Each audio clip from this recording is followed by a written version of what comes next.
half-century in the making. Arch-rival North Augusta in a winner-take-all for the region championship. I think this is probably one of the biggest games in this area in 20 years or so. So it's pretty special to be one of the teams playing in that situation. Beginning of the year, you want to play for a region championship, so we're in a great spot. Like I said, we're playing a really good Midland Valley team in their place, so we got to come ready to play, and we got to play well. But I think our guys are ready to handle it. The title will be decided tonight on Game Night Live. Welcome to Game Night Live. WJBF Sports presents local high school football live in your living room each Friday night. Game Night Live is powered by McDonald's. I'm loving it. And now, your hosts, John Hart and Ashley Brown.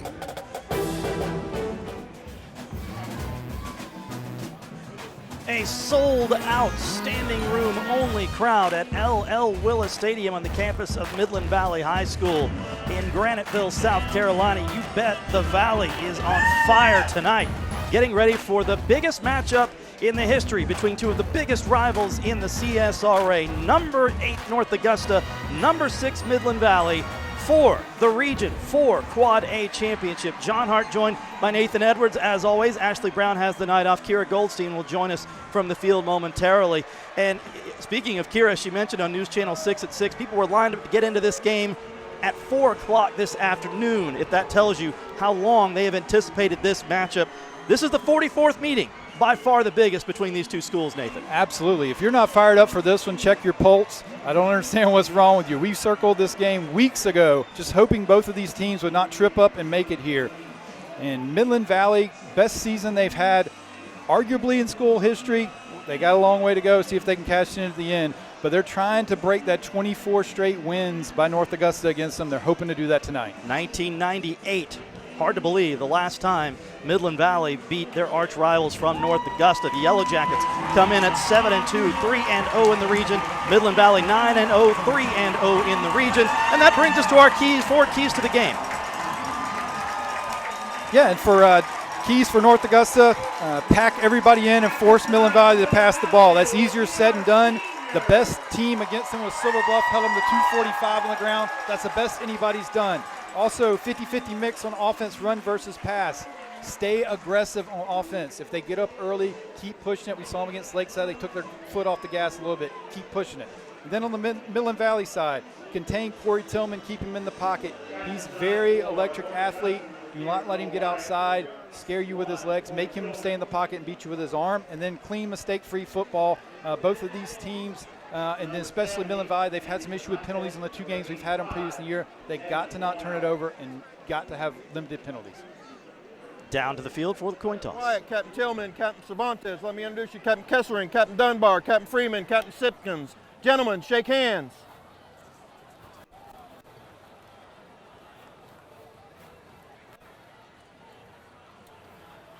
Gentlemen, my name is Mr. Albert. I have Mr. Stasio, Mr. Brunson, Mr. Speaks, and Mr. Giles. We are your officials for this evening game, gentlemen. Okay, gentlemen, you've been selected to captains of your team because you're supposed to be the team leaders. Lead out there. Red talk to red, white talk to white. I don't need white talking to red, I don't need red talking to white. Okay, gentlemen? Football's a game where we run the ball, pass the ball, catch the ball, make tackles. Okay? No place in there that I say talk across the line of scrimmage. Okay? Listen to what we're telling you, and it'll help you out. Okay? North Augusta, you're the visiting team. Have a coin here. That's a nuclear aircraft carrier. That is the head. That is the tails. Coin here. That is the tails. That is the head. I'll throw it in the air. I'll catch it. I'll turn it over on my wrist. If I drop it, I'll give you an opportunity to call it again. Your call is? His call is heads. It is heads. You've won the toss. You'd like to defer your choice to the second half. North Augusta has won the toss and elected to defer their choice to the second half. You'd like the ball? Which goal would you want to defend? Which goal would you want to defend? Okay, step back there. The Mustangs will receive the ball. Man, good luck, gentlemen. Have a great football game. Play hard. And let's check in with Kira Goldstein on the sidelines. Guys, I heard you talking about those keys to the game, and when I talked to Coach Chapman for Midland Valley, he did mention all the ones that Nathan talked about, but he also mentioned pace of play. He said he wants to play a lot faster. He feels like his guys may have gotten a little bit complacent, and that something like that in this game can hurt him, so we should expect to see a much faster Midland Valley offense. Guys, let's get the game rolling. 4 years for this one.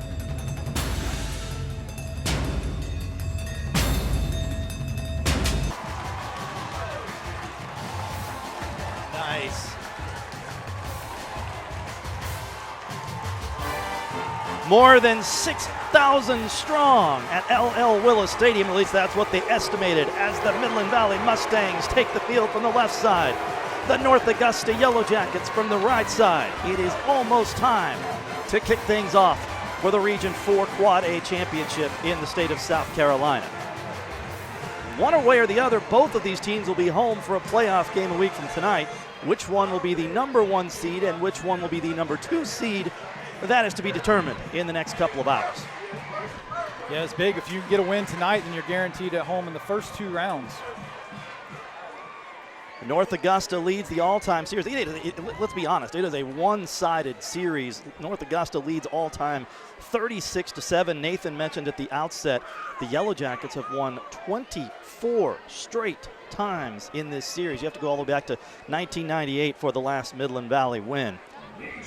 And that brings us to our coaches matchup. North Augusta, coached by Richard Bush, 7-2 in his first season at North Augusta, 13-13 overall. He was the head coach at Williston Elko from 2020 to 2021. Did take the Blue Devils to the playoffs both of those years.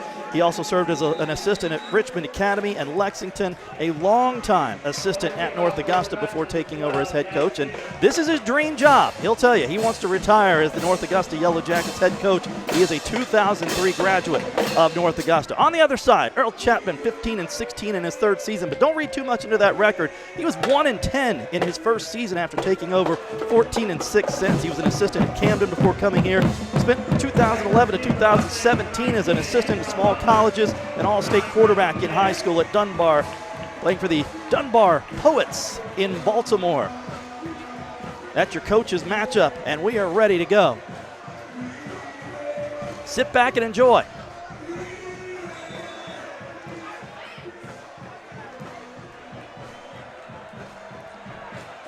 Jack Stevens, toe to leather.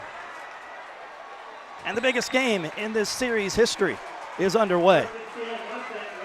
Not only do we have 2 good teams, we got 2 good kickers in this matchup too, John. If it comes down late, both of these teams believe in their kicker. You just saw Jack Stevens boom it out of the back of the end zone. He's been doing that all season long. So the Mustangs will take over at their own 20. And keep an eye on number 21. That is Trayvon Dunbar. He has been a one-man wrecking crew this year. This is the 3rd appearance for Midland Valley on Game Night Live. He's got 7 touchdowns just on Game Night Live this year. That's a season for a lot of guys, but not for Trayvon Dunbar. He has rushed for 1,876 yards, 24 TDs, add another receiving touchdown, and on his career, how about 76 rushing touchdowns? He's in the backfield on first down. And right off the bat, a flag flies.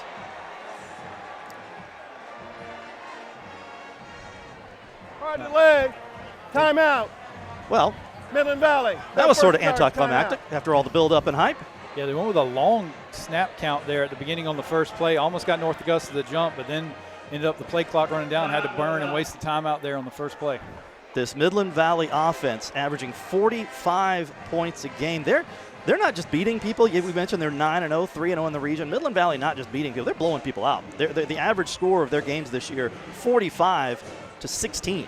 The rushing attack is what's crazy to me. When you're averaging 354 yards a game on the ground, and as a team you've rushed for over 3,000. Okay, so let's reset. Dunbar, the running back, with Preston McNair, the quarterback.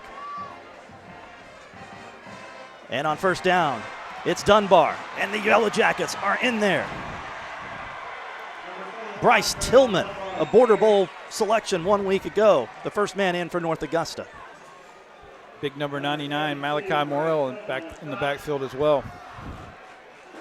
A loss of 1. Bring up 2nd and 11 from the Midland Valley 19.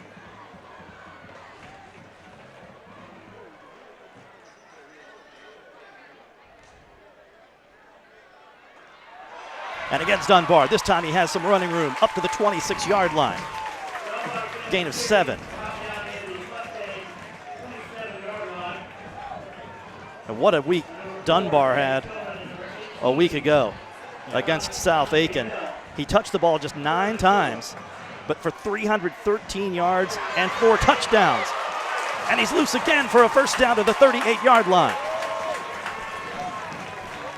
North Augusta is going to get a heavy dose of him tonight. If they can't stop him, it's going to be a long night. Pickup of 11, 1st and 10 at the 36 or 37. And it ain't broke. They're not going to try to fix it.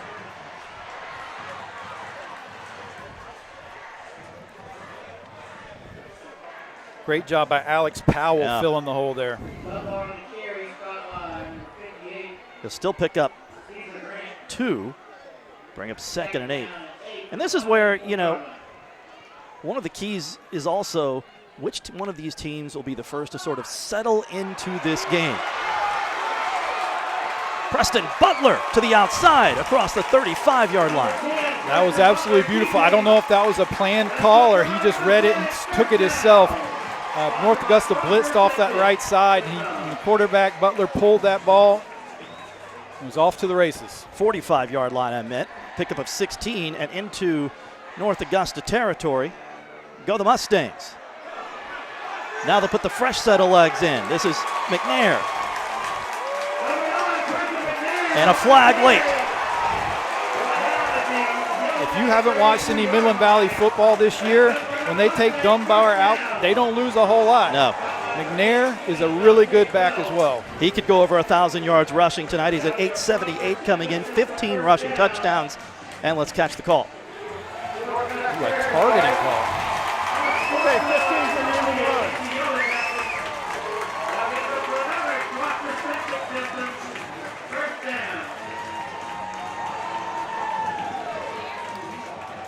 All the way down to the 18-yard line inside the Murphy Auto Group red zone. Here we go.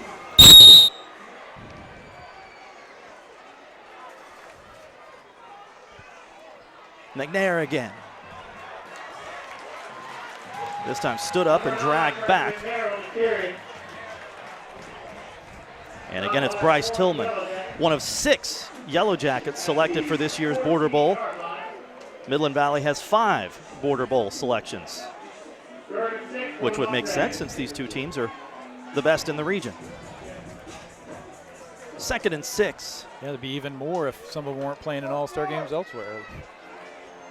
Well, yeah, Trayvon Dunbar will not be playing in Border Bowl, and he would obviously be a selection. It is McNair. Seeks the edge. To the corner. Touchdown, Midland Valley.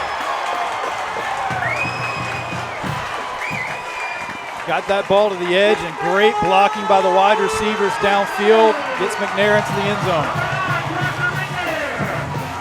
And the Mustang Valley crowd up and at it early. Yeah, Torian Whiteside with the block that springs McNair for his 16th rushing touchdown of the year. And just like that, it is 6-0 Midland Valley. 80 yards, all on the ground. You mentioned 300 plus a game on the ground for Midland Valley, and you see why on the first possession. This is Peyton Waters. Nathan mentioned one of the best kickers in the CSRA, now 57 out of 58 on points after. Midland Valley 7, North Augusta gets the ball next.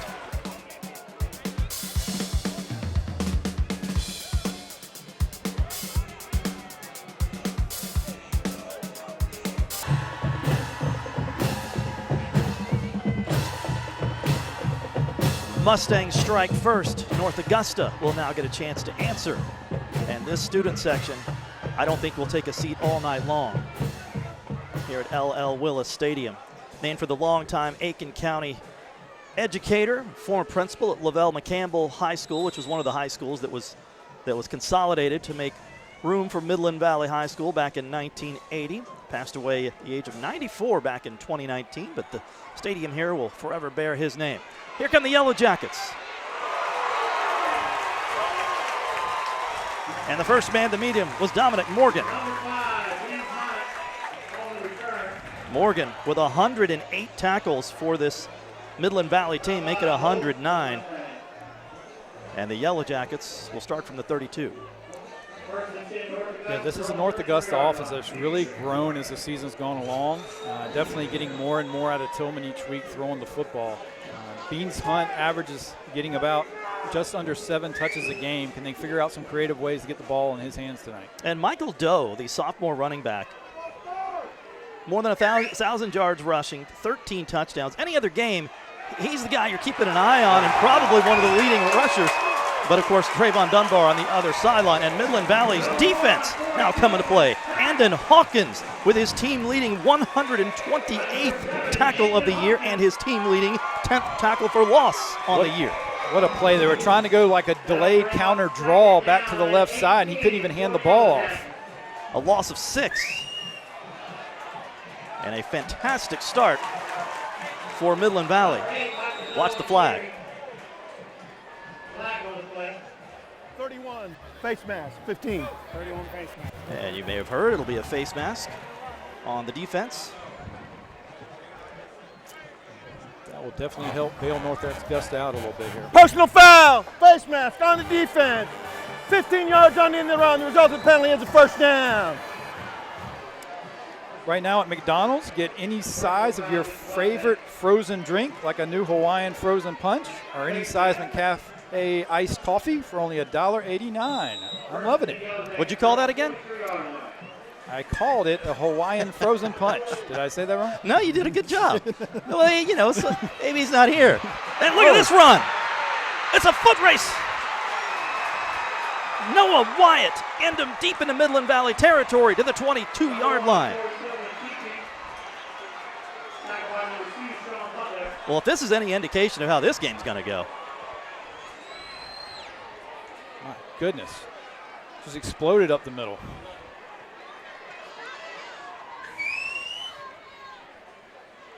On 1st and 10, it is Michael Doe. And he's stopped for a loss of 1. He's like Jacron Smith there with the tackle. His 8th tackle for loss on the season, 2nd on the Mustang squad. 2nd and 12. And somebody somewhere in the vicinity of this place is grilling something. Smells good. Smells really, really good. Faked Doe over the middle. Touchdown! North Augusta answers Beans Hunt with his 3rd touchdown catch of the season. There it is. We talked about him at the beginning of the drive. Got to figure out a way to get the ball to him. He's an electric playmaker with the ball in his hands. Punch, counter punch. And we're an extra point away from being back all square. Huge penalty that got North Augusta out of a hold there, and then they took off.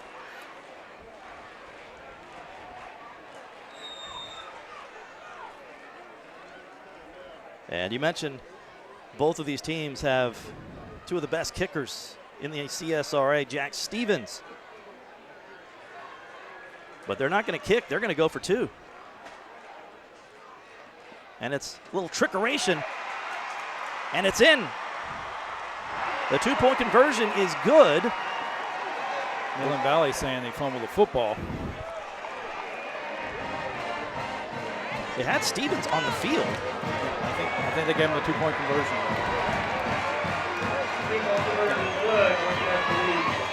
So they will get the 2-point conversion. And it's 8-7. North Augusta on an gutsy and interesting call by Richard Bush. Here we go. Well, this is the touchdown pass to Beans Hunt. And then the 2-point conversion makes it 8-7, North Augusta. And there you get a good look at the Yellow Jacket squad that made the short trip down from North Augusta High School. Well, don't forget, to follow us on social media all season long. Be a part of the action on WJBF News Channel 6 Sports on Facebook, at game_night_live on Twitter, or X as the case may be, and at WJBF 6 on Instagram. Be sure to post your pictures and be a part of the action all season long. Well, we talked about which one of these teams would be the first to settle into this game. So far, nobody's settling down. I think we're setting ourselves up for a thriller tonight. That one will squeak through into the end zone. A little interesting there. They kind of went with a squib kick.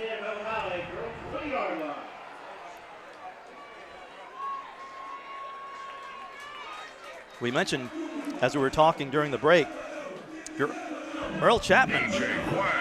What's the point of trying to throw the ball until North Augusta proves it can stop this run game? Absolutely. I love the student with a hard hat with all the signatures on it. Knows what they're doing. That hat may be worth something one day. And got all the signatures from this magical season.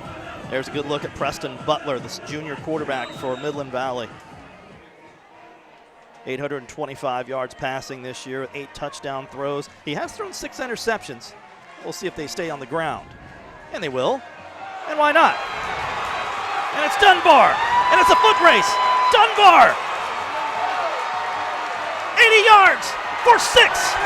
Unbelievable. That's how you answer right there.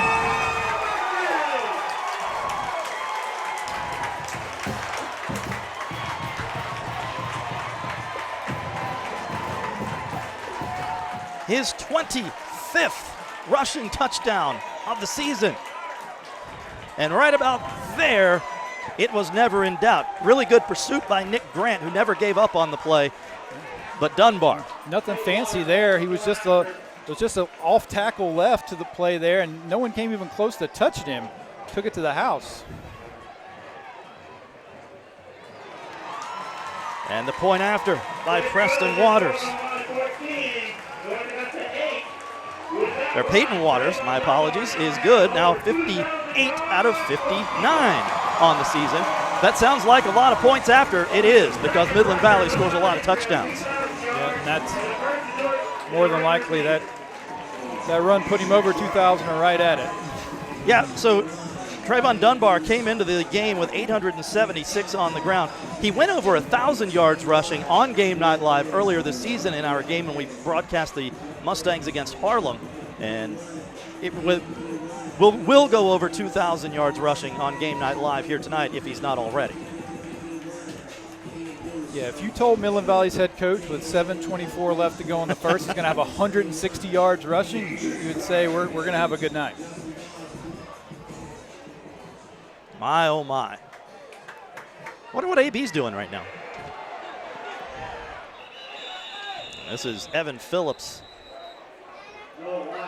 on the reception, and North Augusta will have great field position at the 38-yard line. Mentioned AB is off. He's taking a little family vacation this weekend, playing long in advance. But he had Trayvon Dunbar and Richard Bush on his show last night, his AB huddle on WGAC AM, and you could just sense, and they were just talking about the game, the anticipation leading up to this one. They played it close to the vest. Neither one of them, gave any bulletin board material, but you could tell they were looking forward to it. And so far, this one has not disappointed. That's going to be a horse collar. So tack on more to the end of the run that ends at the 50. Maybe a face mask. I think he almost ripped his head off. One or the other. Doe on the carry. Oh. It was brutal, whatever it was. And it is going to be a face mask. As they're trying to fix Michael Doe's helmet now, as it almost got ripped off his head. Number 92, number 92. So the run got the Yellow Jackets to midfield, and the penalty will get them to the 37. We talked about it earlier that Midland Valley can't make these type of penalties. 2 15-yard penalties that have really helped North Augusta on both their drives.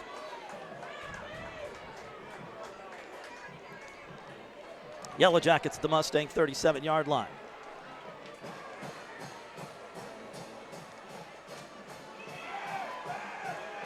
This one to the near side. That's Connor Brown.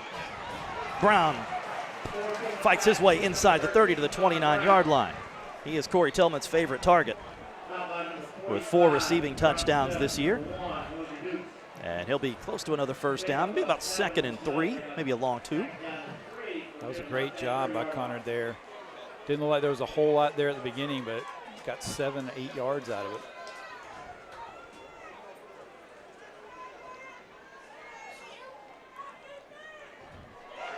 This time Corey Tillman will keep. Ooh, and hit hard near the sideline. Jaden Simpkins with the big hit. Jaden Simpkins had a huge game for Midland Valley when we were here against Harlem, and laying the lumber at the 29-yard line. Play did gain 1.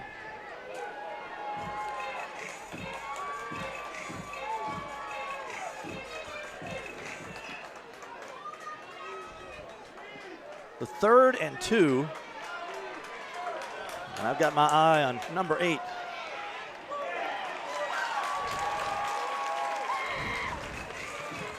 And it was Michael Doe.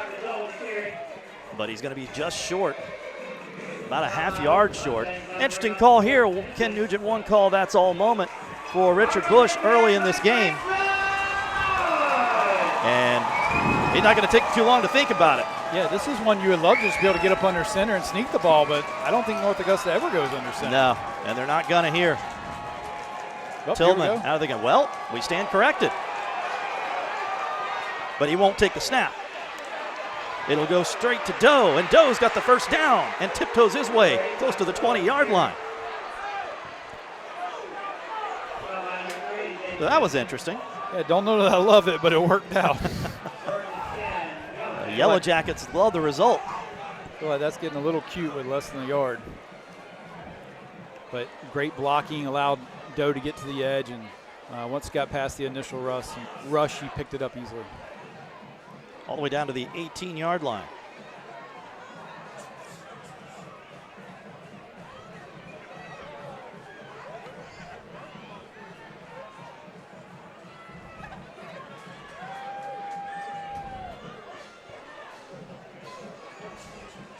Evan Waldauer, another Border Bowl participant, the man in motion. Doe's got the ball. He's going to fight his way down to the 5, but it's not going to matter because there's a flag down back at the 27. This is coming back because the tight end didn't get set before the play. You got to wait on him. Illegal shift. And that was the aforementioned Waldauer. Came in motion across the line of scrimmage, but he's got to be set for a second before they can snap the ball.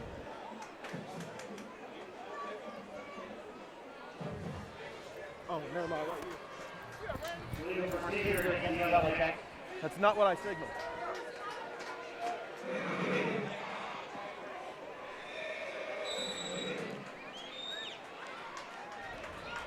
So back him up 5, 1st and 15 from the 24. And the officials step in again.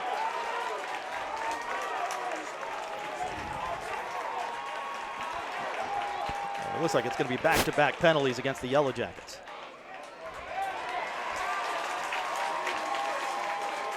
Yeah, that one's out wide on the wide receiver, Connor. Connor Brown there. Well, you mentioned it, Nathan, the penalties in a game like this for both teams. That might be the most important stat to watch. Which team will make the most mistakes?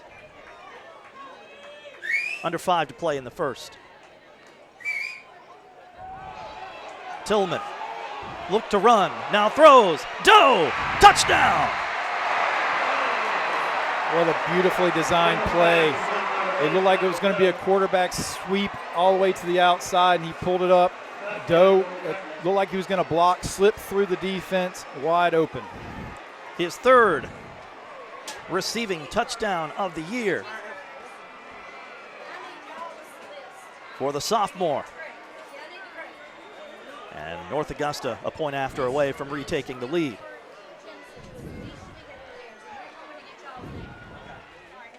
Stevens, and it's good.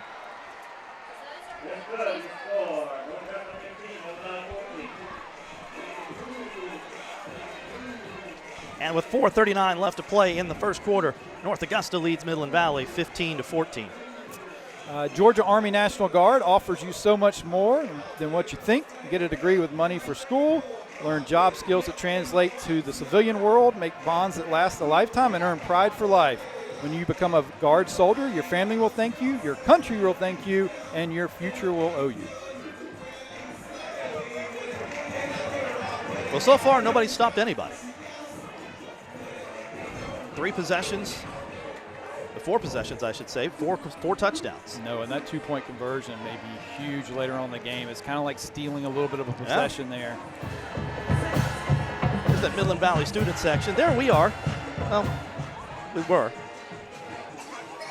Here at the press box at LL Willis Stadium. The Valley. And I've been here for many a game, Nathan. I've never seen an atmosphere like I haven't seen an atmosphere like this at a high school game in a long time.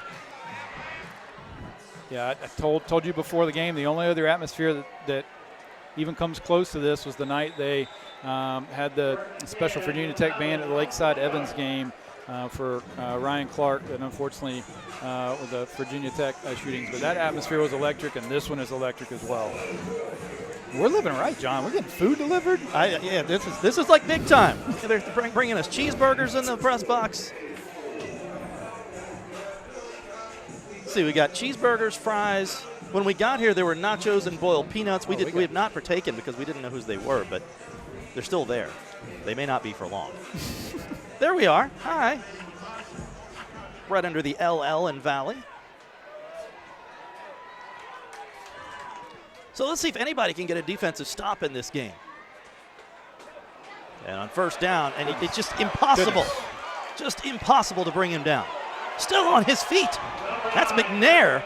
And we've talked about a little chippiness after the play. The officials step in quickly. We talked about you don't lose anything when you bring Dunbar out and put McNair in, and you see why there. That's why he's so good. He's in a massive man. You can't see who it is. You think it may be Dunbar. He's running with the same power. We had to wait and get a number.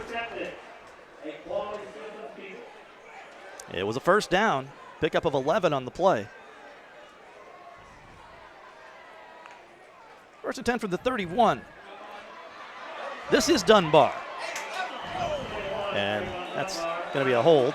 Which may have a second penalty here on the tackle out of bounds. Yep, another flag flew after Dunbar was pushed out.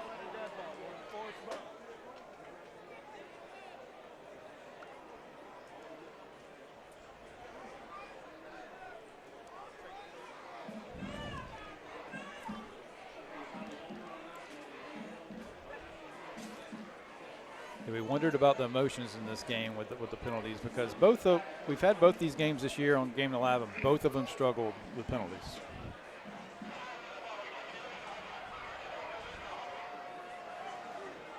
So it looks like we've figured out the second flag. Now let's go talk about the first one.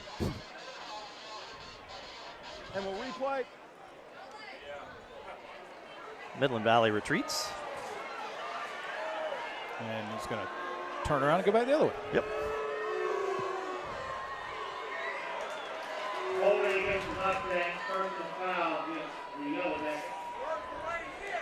And as you said, Nathan, back him up and then return. I love the crowd is booing, booing, booing, and then they're cheering. They have been in it since well before kickoff.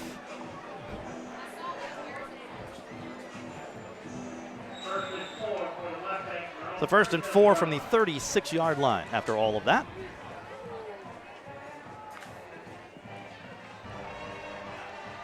And Dunbar picks up the first down, 5 yards.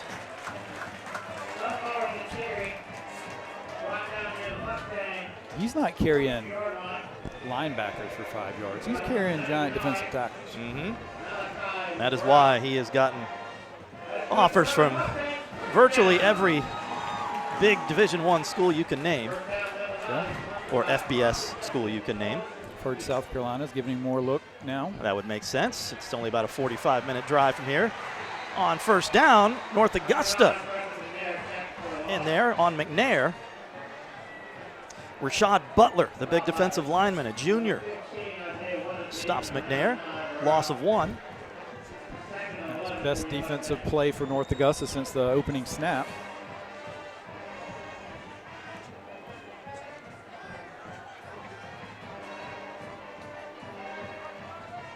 Under 3 minutes to play in the opening quarter.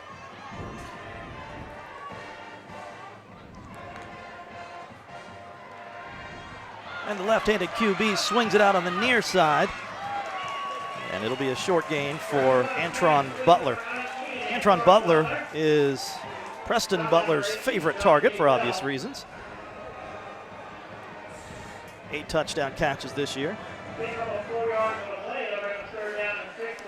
Brings up 3rd and 6. Midland Valley at its own 49-yard line. Some good brother QB wide receiver combos. We have. We'll see another one next week when we have Harlem versus Morgan County. The Evangelista brothers, who have been 2 of the breakout stars this year. But right now it's all Midland Valley. Into and out of the hands of Butler. Would have been a first down. Instead it's 4th down.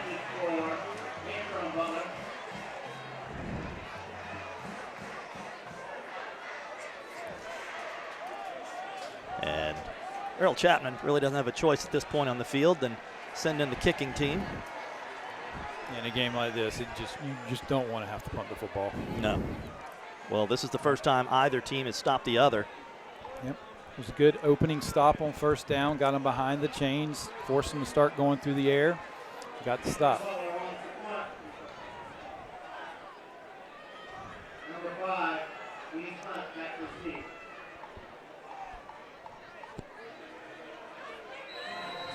Got to delay a game.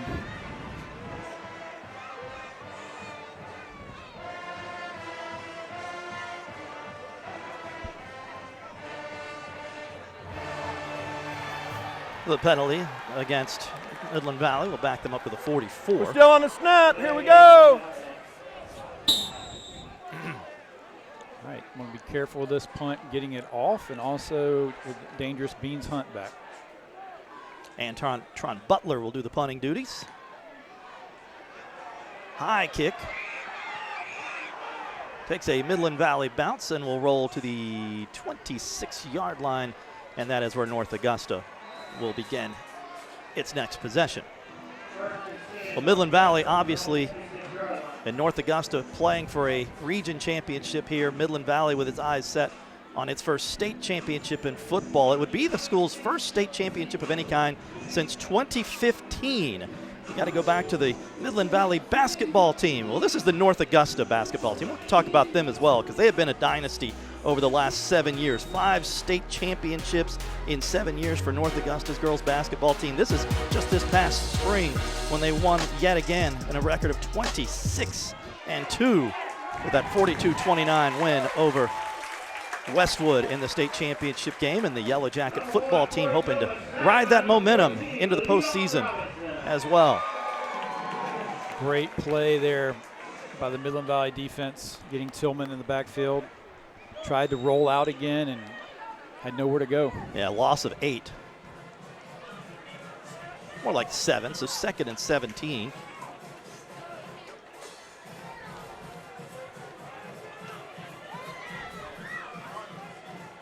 Ball at the 19. Over the middle, it is complete. That is L.J. Tillman. Big gain into Midland Valley territory at the 40-yard line. He might have been gone were it not for Beans Hunt tracking him down. All right, it's easy now to see North Augusta's game plan. They've seen something on film or in some regard. They're going to attack the middle of the field through the air. They're going to try and split those safeties.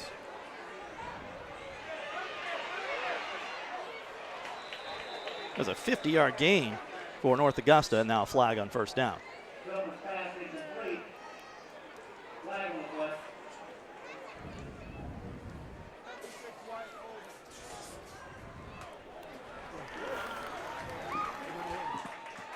This one will go against the Jackets. It was a pass.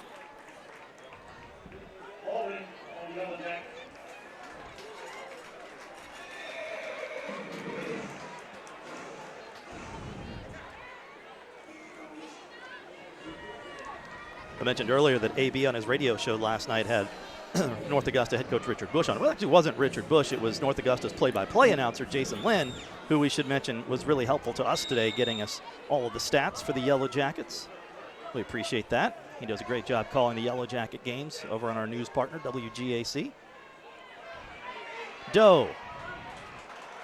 And me and you love him because he's a big dog fan. He's got to be a great guy, right? The Dogs have a big one tomorrow in Jacksonville, of course. If you cross your eyes and take your glasses off, Midland Valley's got a little bit of a Florida Gator look to them tonight, but we won't hold that against them. Second and 17 from the 48-ish.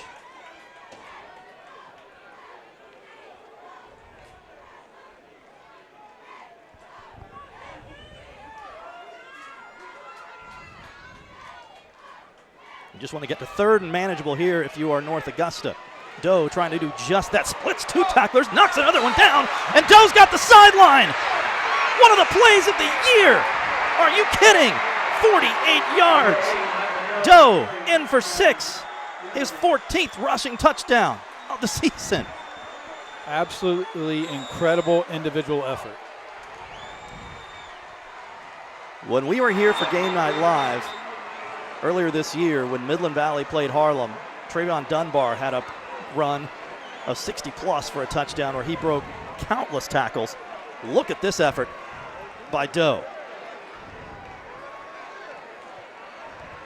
Coming into the game, Doe only had 8 receptions and 55 yards and 2 touchdowns all year. He's got 2 receiving touchdowns in the first quarter.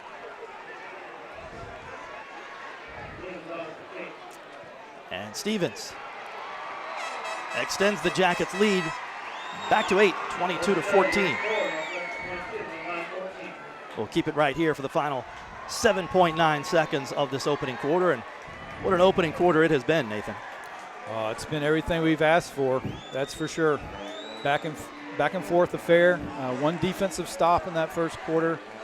Now if you're Midland Valley, you can't get frustrated. You got to just go back to what you do, pound the rock. So we're only on pace for, what, 120 points tonight? We may have all of AB's top performances next week. Trayvon Dunbar was his top performer this week after that unbelievable performance against South Aiken last week. Again, North Augusta ranked number 8 in the state. Midland Valley ranked number 6 and undefeated, 9-0 for the first time in school history. Both of these teams 3-0 in Region 4 Quad A. Yeah, that was like we talked about, over 300 yards on 9 carries. If that had been a competitive game, what would he have ended up with?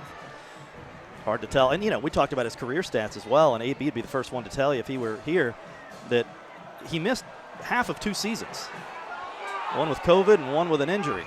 Yeah, because there hasn't been a ton of 400-yard games in the area. North Augusta's had a few. Vinny Miller put on a show on Game Night Live for over 400 against Evans.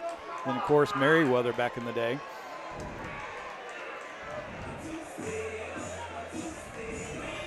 Talk about the talent of these 2 kickers. Yet another touchback. This one off the toe of Stevens. Such a weapon. Such a weapon in high school football where you know they're going to just have it on the 20 every single time. There's our friend in the hard hat with the signatures. I also, for the first time, I think, ever saw people wearing jerseys of their team to the game here tonight. Oh, that's a horse collar. That's going to be a horse collar. Yep. They threw the flag. Clock winds to double zeros, but we'll get the call. The fans can't see where the flag was actually thrown because it's blocked by the players. You got a horse collar tackle? The quarter is over, but we'll stay here to get the call.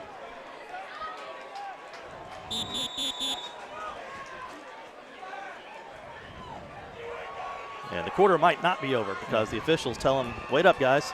It may not end on a defensive penalty. One untimed down, I believe what the referee was saying. So it's over and it's not over.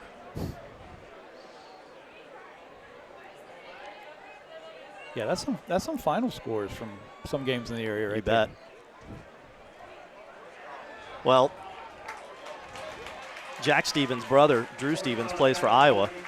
And this is more points than they've scored in the last month. And we're going to have one more untimed down here before we're going to go to the second quarter. And it'll be from the 38-yard line.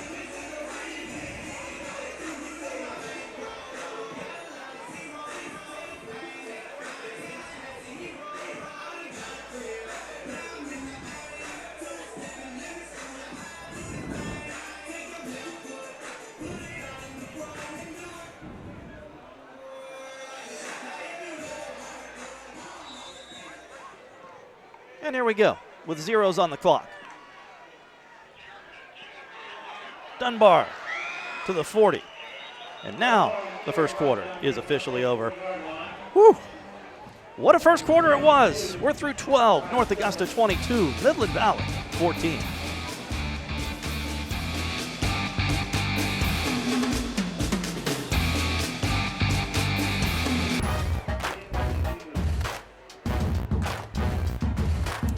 Look at this packed house at LL Willis Stadium. That's the North Augusta side. As we begin the second quarter of play with the Yellow Jackets on top 22-14. You got a DJ in the booth up here tonight too, DJ Quay. Spinning some Taylor Swift during the break. The ball is on the ground. Mustangs recover, but they're not going to. It's back on the ground again, and North Augusta has it.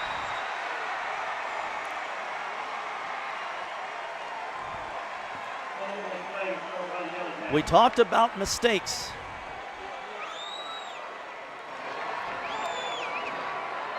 And the Mustangs just made a big one in their own territory.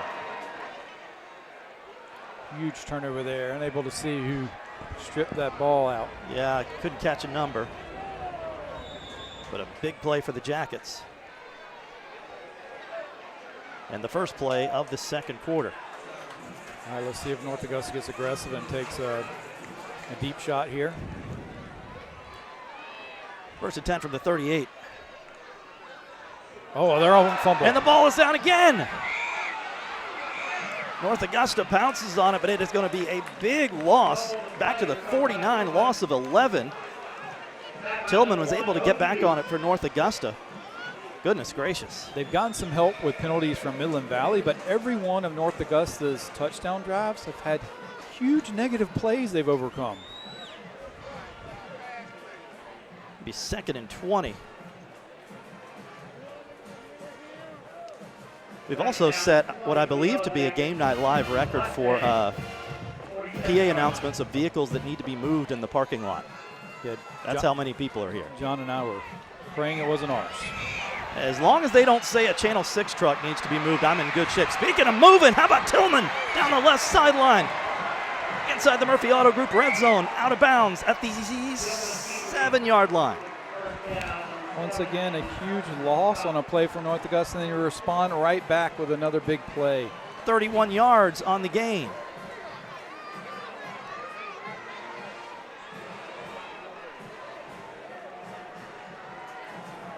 It'll be first. I believe it's first and 10 from just outside the 10, so they can technically get a first down without a touchdown. It is not first and goal. And on first down, Doe, and he is stood up and dragged back. Nick Grant on the stop for Midland Valley, Andon Hawkins on the stop for Midland Valley. We mentioned he's the leading tackler for the Mustangs, 127 and counting. Yeah, Corey Tillman says there's been a lot of people tuning in to watch Trayvon Dunbar. Let me put on a show myself. 3 passing touchdowns and a lot of rushing yards. No gain on the play, second and 10.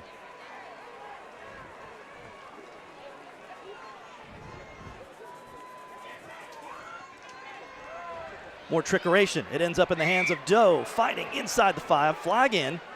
He's still on his feet down to the 3-yard line. 77. So the misdirection ends up in a penalty for North Augusta.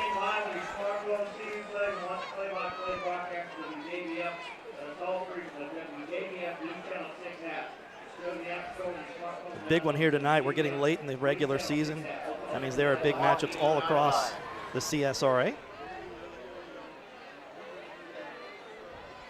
The hold goes against North Augusta.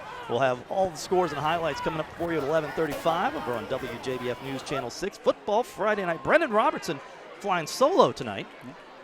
Graham Lee is out attending a friend's wedding, so join B-Robs and the crew at 11:35 on WJBF News Channel 6. There you see in the lower left-hand corner of your screen. 2nd and 19.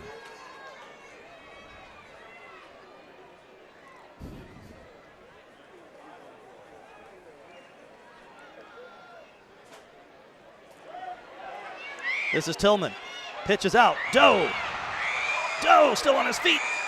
Twists his way out to the 6-yard line. And let's quickly sneak in our QBs by the quarter for quarter number 1, brought to you as always by Culpeper Lumber Ace Hardware. Yeah, I had Butler 1 of 2 in that first quarter, passing the football. Then definitely Tillman, I had him no incompletions yet. With 5 of 5, had a touchdown to Beans Hunt and then 2 more to Doe. So we're going to get you a little bit more in-depth QB stats at halftime, but that's where we're at right now.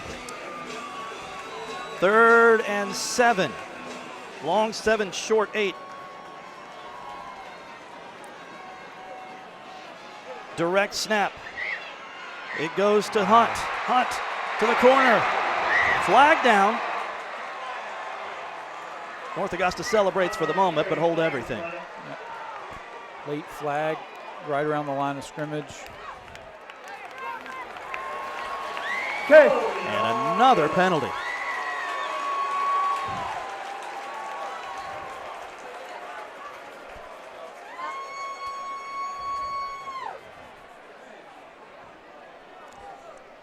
Every time we turn around, there's more food. This is incredible. That's great.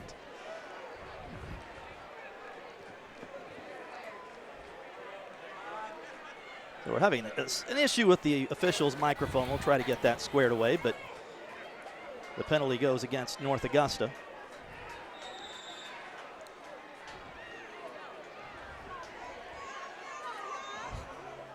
So 3rd and 15. Again, they really have to get to the goal line. The line to make the gain is just a few inches outside the goal line. Yeah, it might as well be 3rd and goal. It's going to be almost impossible to get a first down inside that 1-yard line. And they're not going to get it on 3rd down. Midland Valley up to the task. They tried to catch him there. A little bit of a conservative play call, but tried to catch him sleeping a little bit, see if they could sneak it in there. Well, this is where we talked about the kickers, and this is where having a good one comes in handy. A lot of coaches can't make this call right now. Absolutely. This is going to be a 38-yarder. I think that's why you call that play on 3rd down, because you have so much confidence in your kicker. This is Jack Stevens. From 38. And it's good. And North Augusta extends the lead to 25-14. If that Stevens name sounds familiar, that's because his brother Drew Stevens is now a sophomore at the University of Iowa, and he is on the Lou Groza Award watch list. He kicked here at North Augusta as well. And next week, November 9th, as a matter of fact, they will announce the 20 semifinalists for the Lou Groza Award. Then on December 8th, they will announce the winner on the ESPN College Football Awards show. So we have 8:54 left in the first. 25-14, North Augusta leads Midland Valley.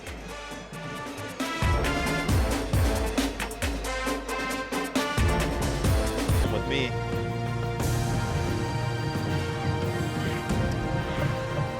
the student section here at Midland Valley, brought to you by the Payne College Lions. And still rocking and rolling, even though North Augusta has now opened up a double-digit lead, 25-14, but all kinds of time left, 8:54 here in the second quarter. Bears mentioning one more time, 24 straight wins in this series for North Augusta. 1998, the last time Midland Valley was victorious. And another touchback.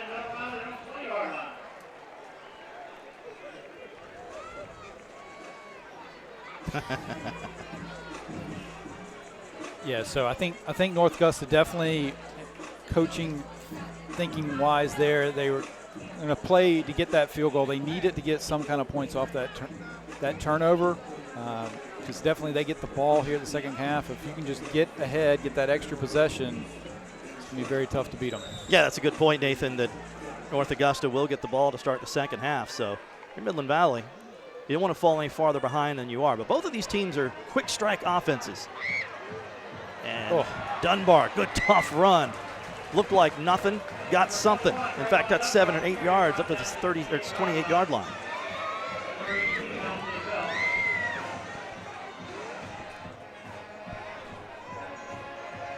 They marked him down back at the 27. So call it 2nd and 3. But again, was very close to being nothing.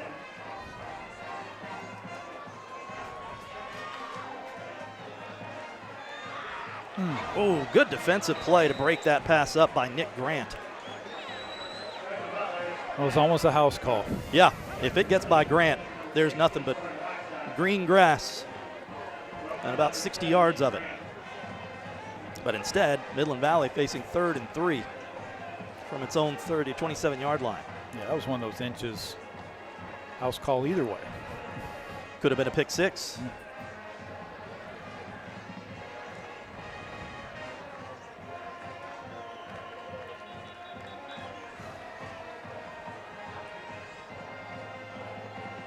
And the officials step in.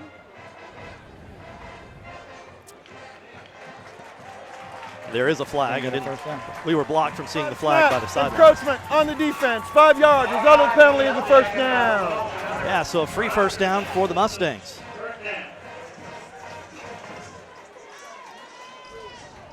Again, this game for the region championship. North Augusta is the defending region champion in 4 Quad A.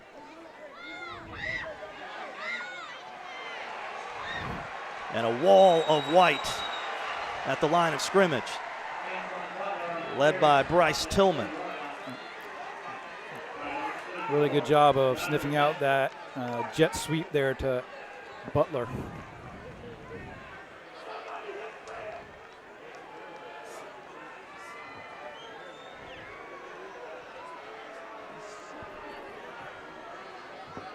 Loss of 1 on the play.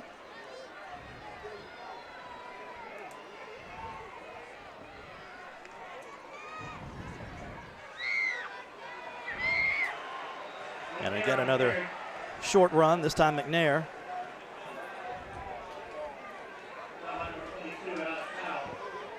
McNair had the opening touchdown of the night on Midland Valley's first possession from 18 yards out. I know we've got half of the second quarter to go, but this just play feels like it's enormous right now. They haven't been able to stop North Augusta's offense at all.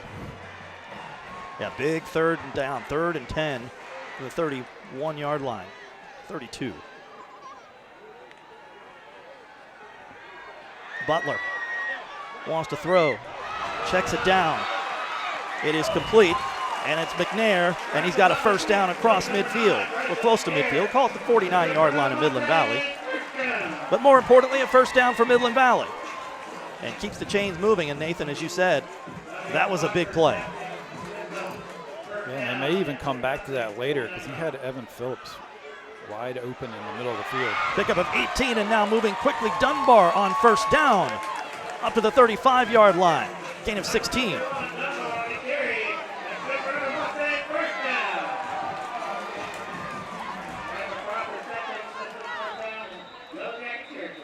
Timeout, North Augusta. Yeah, Midland Valley was going tempo, and North Augusta will call a timeout. It's first of the first half in order to slow them down.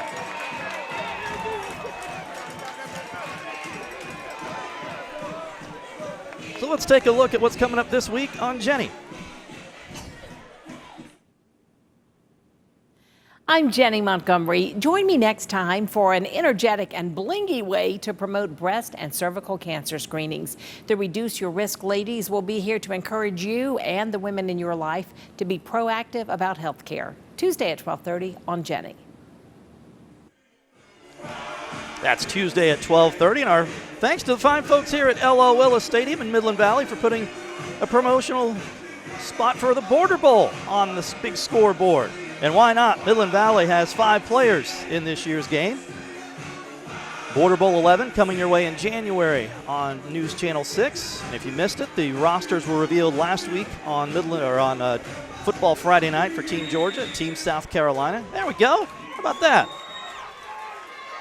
If you missed it, they are available at WJBF.com. Midland Valley on first down. Dunbar chased, makes the first man miss. And that's what he does so well. Just carries another man across the first down line to the 22-yard line. Wow, that has to be incredibly frustrating as a defense. You have that play played perfectly. You have 3 guys there to make the tackle, and he still gets 11 yards, 13 yards.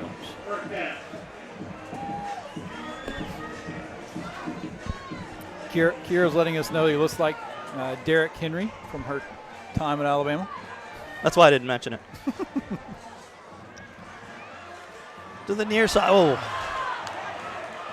That might not have been a bad thing because that was going to be blown up very quickly, but into and out of the hands of Antron Butler. If you want to go to the Georgia side, maybe a little Nick Chubb action. I could see that, yeah.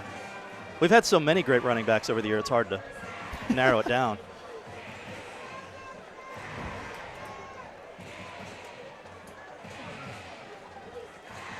So 2nd and 10.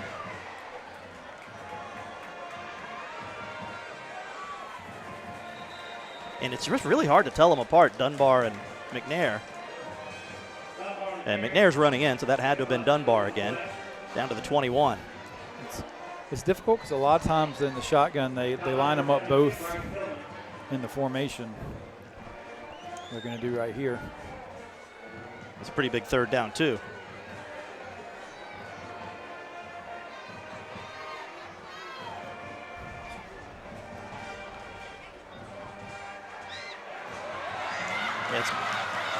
This is McNair. McNair's got the first down and then some. Inside the red zone, inside the 10. 1st and goal, Midland Valley.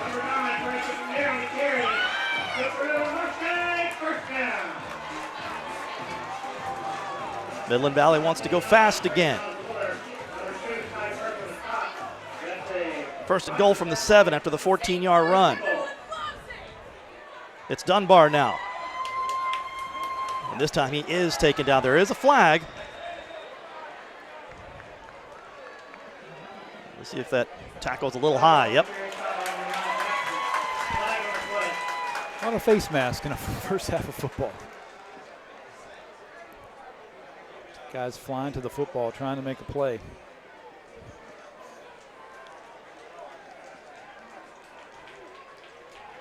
Well, Earl Chapman said this week, we talk about Dunbar, we talk about the Butlers, talk about McNair, but everything from Midland Valley. Personal foul, face mask on the defense. The penalty is half the distance to the goal from the end of the run. We'll replay 1st down. Everything from Midland Valley starts and begins on the line of scrimmage, both on offense and defense. And on this drive, this Midland Valley offensive line has had its way. With a little help from a couple of flags. Here comes another one. Encroachment on the defense. Half the distance to the goal. It's still 1st down. North Augusta quickly getting close to double-digit penalties. We'll update you on all of the stats coming up on the Eichholz Law Firm halftime show. That's in 4 minutes and 59 seconds from right now. But first things first, 1st and goal from the 2 from Midland Valley.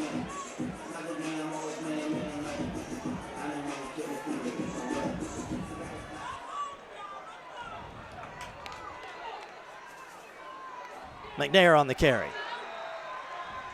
McNair is stopped just short. Tackle made by Cam Jackson.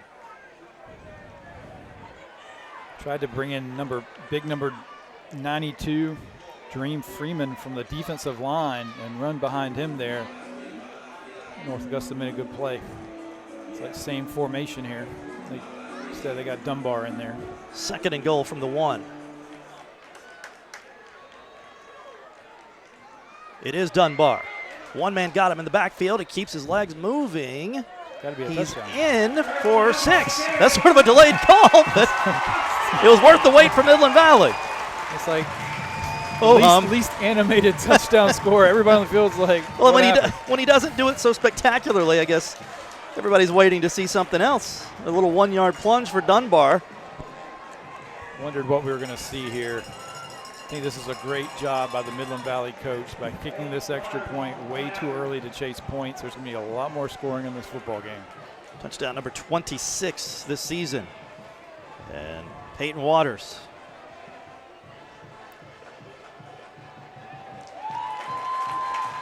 No good. Well, you just saw something you almost never see on Game Night Live. Waters missing a point after. He came in 56 of 57 on the season. Well, now that's interesting because I think the book would probably tell you there to go for 2 and try to make it a 3-point game. But I agree with you. There's so much football left to be played. And I agree with the call to kick the extra point. Absolutely. I would have kicked that every time.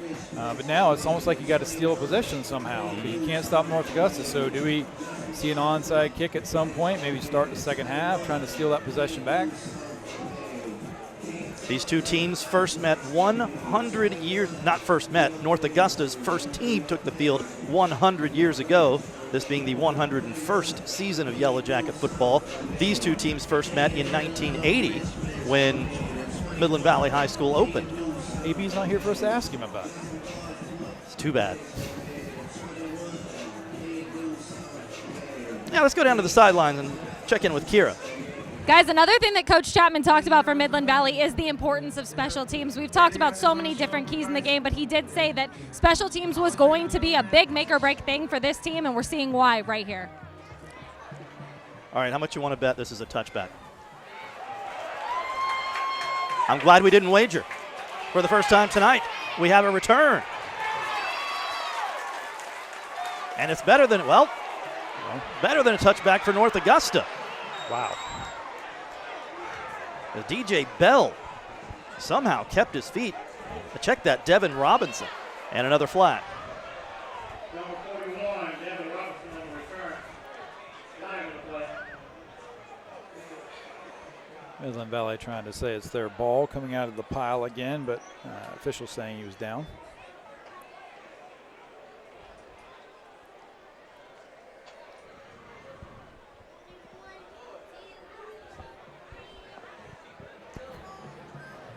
That was over. We have a personal foul, unnecessary roughness on the kicking team. We have a personal foul, unnecessary roughness on the return team. By rule, those penalties offset. 1st and 10 from the 25. So the old sound and fury signifying nothing, and it'll be 1st and 10 as the official said from the North Augusta 25-yard line. That's an example, though, Nathan, of just how high the emotions are running in this game. We've seen several personal fouls already. Yeah, I think this official crew has done a really good job tonight trying to stay in control of this football game. Agreed. And on 1st down, pick up a 2. North Augusta would like nothing more than to work this ball down the field and get a score. And then the ball back to start the second half. Correct. This is danger zone time for Midland Valley.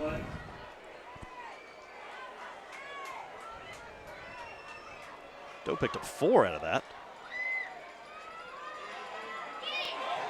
And he gets the call again on 2nd down, but not this time. Hawkins is there.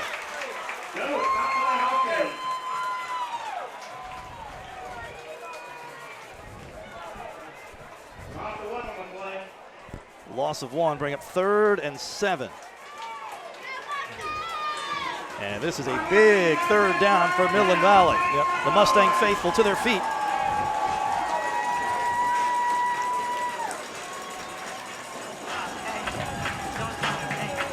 See if North Augusta looks towards the middle of the field here.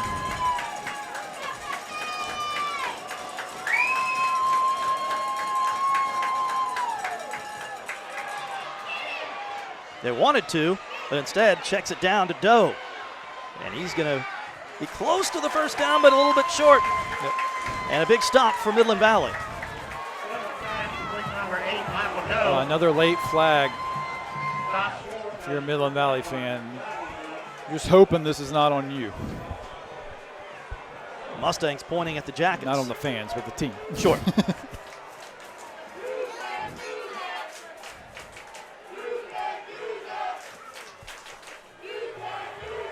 have unsportsmanlike conduct on the North Augusta bench. That'll be 15 yards to the end around. The play counts. It'll be 4th down. Wow, another unsportsmanlike conduct. If somehow North Augusta doesn't win this football game, you have one place to look. It's the penalties.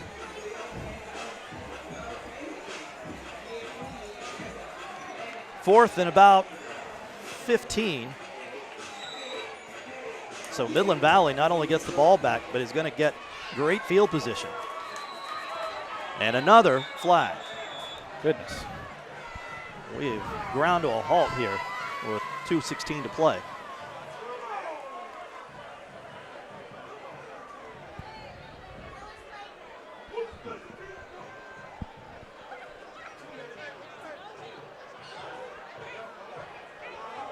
So the Mustangs give those yards right back with too many men on the field.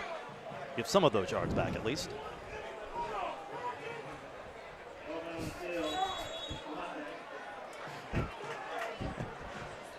The too many men on the field as we continue to have some issues with the officials' microphone. We'll work on that at halftime.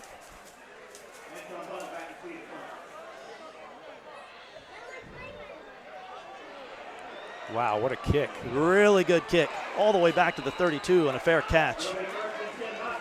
So the Mustangs will have it at their own 32-yard line. 1st and 10, just less than 2 minutes to play in the second quarter. Don't forget, coming up at halftime, the Eichholz Law Firm halftime show. Kira Goldstein will have several special guests from our friends at McDonald's. Our Game Night Live partners will also shine the spotlight on our host school, Midland Valley High School. Run down all of the stats and scores from around the area. All coming up. That and more on the Eichholz Law Firm halftime show. And the Midland Valley Band will perform as well. North Augusta's band is headed to the state championships tomorrow. And first down, it is McNair. Picks up 12. Only got 2 minutes, but if you keep running tempo and you got 2 timeouts, you're really not forced to throw the football yet. See the clock ticks down to 1:43 and now less than that. They will run it again with McNair across midfield. And he'll be a yard shy, 2nd and 1. Clock continues to move at 90 seconds now. Mustangs hurry up to the line. Pickup of 8 on first down. So call it 2nd and 2. And a first down. McNair picks it up. Gain of needed 2, got 3. They'll move the chains. The lifelink of Georgia, first down for the Mustangs. Moving quickly.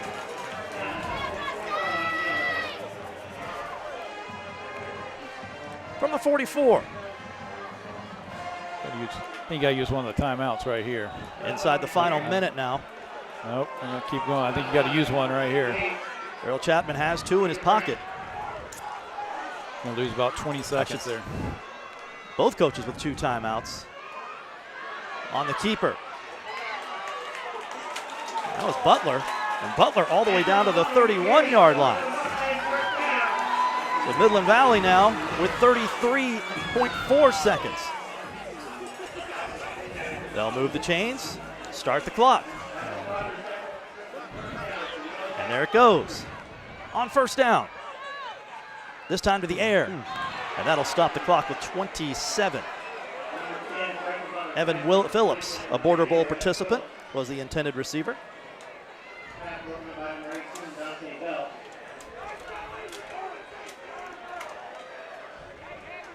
You would have to feel like you need to get to the, I don't think Midland Valley's thinking field goal right now, but you would probably need to get to the, at least the 23-yard line to have a decent shot. I would agree with that. Don't have any stats on Waters' longest field goal this year. He's only attempted 2 because they don't kick a lot of field goals. They're scoring touchdowns all the time. And they're going to try to score 1 here. It is heaved to the end zone and broken up by Nick Grant.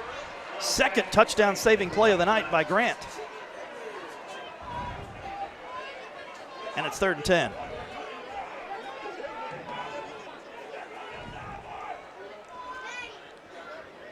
19.3 seconds left. And this might be why Earl Chapman saved that timeout. Yeah, you still got two. So I wouldn't be surprised if we see a run here. See what you can pick up. Even if you don't get the first down, you use a timeout.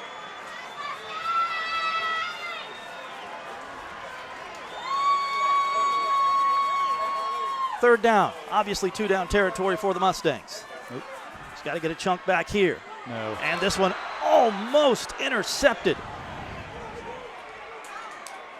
Alex Powell. Yeah, that play just flat out wasn't there. There was 5 North Augusta players he was trying to stick that ball in.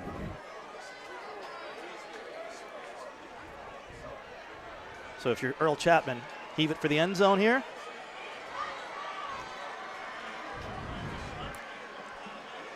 You've got the 2 timeouts. You've got the whole field open. I don't know if you have much of a choice now. Well, they're going to get some help. Oh, got 5 yards.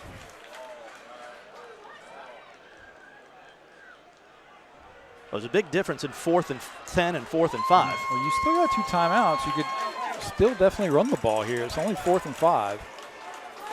But most coaches would throw it in this situation. Most coaches don't have McNair and Dunbar. That's true also.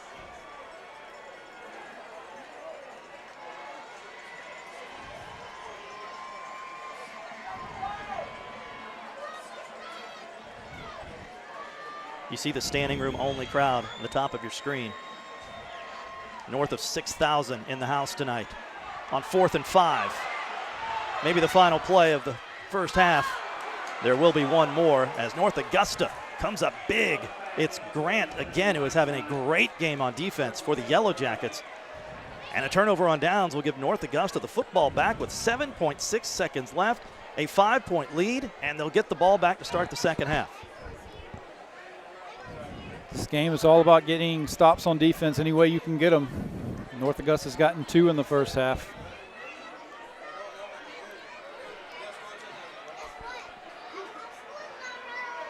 So we'll see if Richard Bush decides to take a knee and take that lead to the locker room. And that is exactly what they'll do. Eliminate the chance of anything crazy happening.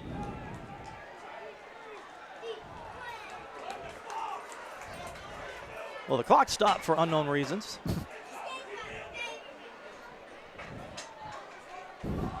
And there we go. Wow, what a first half, Nathan. I think it's everything we hoped it to be. I mean, it's been back and forth. As advertised, this game, and Kira Goldstein standing by with North Augusta head coach Richard Bush.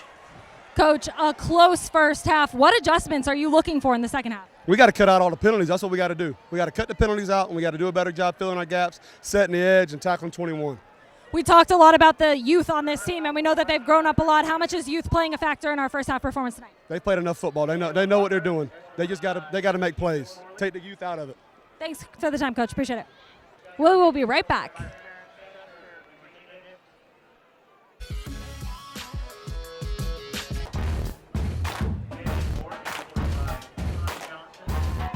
Welcome back to Game Night Live. North Augusta is on top of Midland Valley at halftime. And in the meantime, I'm hanging out with my friend Tim Blackman from Stokes Hodges Ford. Tim, why don't you tell the fans who want to come visit where you are located? We're located at 1850 Jefferson Davis Highway. It's just right down the street, about a mile and a half. And what makes your store so special? Well, I think the people. I think the salespeople and the service and everything that we have. I think that we bring community together just like tonight.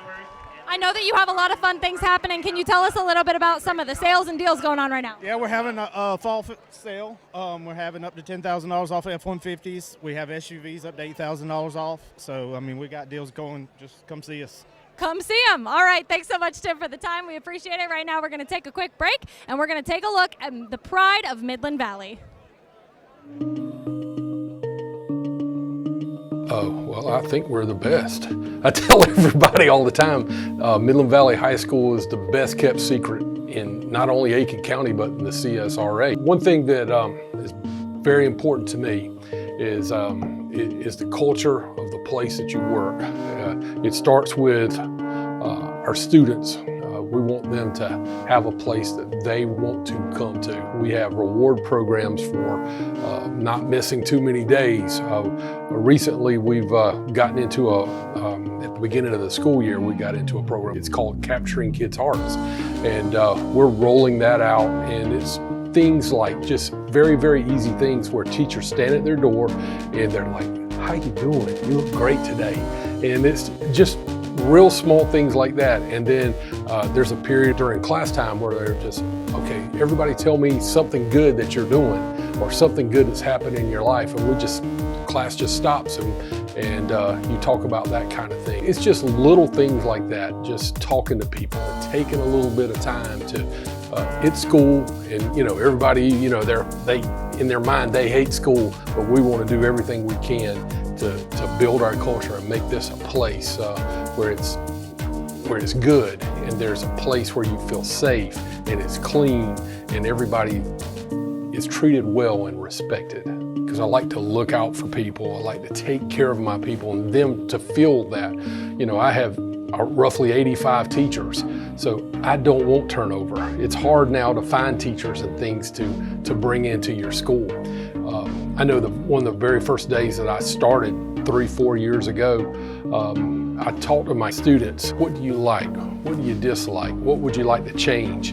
And we talk about that all the time too. And I listen to people and I listen to what they like and what they think, if we need to go in a different direction, we try and do that. We are in PBIS where we give rewards for, we can give you chips, drink, you give them points and you give them things for that. Somebody opens up a door for somebody. A teacher has a kid in their classroom where all of a sudden they're answering questions, you give them something. So it focuses on the good and it doesn't focus on, well, this is going bad in your school.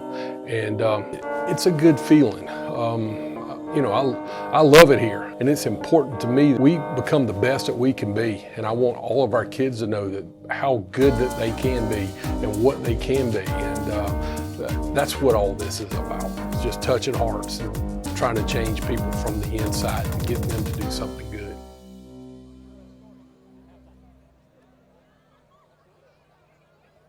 I am back on the sideline with Shawanda from McDonald's. And Shawanda, how did you get your start with the company?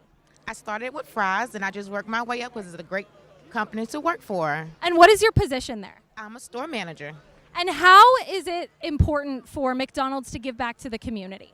Well, we host things like for the Ronald McDonald House, we do dinners for the families, and we also have a great scholarship and tuition program for the kids that works for us. I know you have some high school students working for you. Can you tell me a little bit about them? Yeah, I have a cheerleader out here named Chelsea Dix, and she's awesome, so woohoo! Why is it so important that kids know that they can have a future with McDonald's? It's all about just being us and just giving back to the community, loving it. Loving it. We're loving it. There you go. Thank you so much, Shawanda, for the time. We appreciate it. We'll be right back.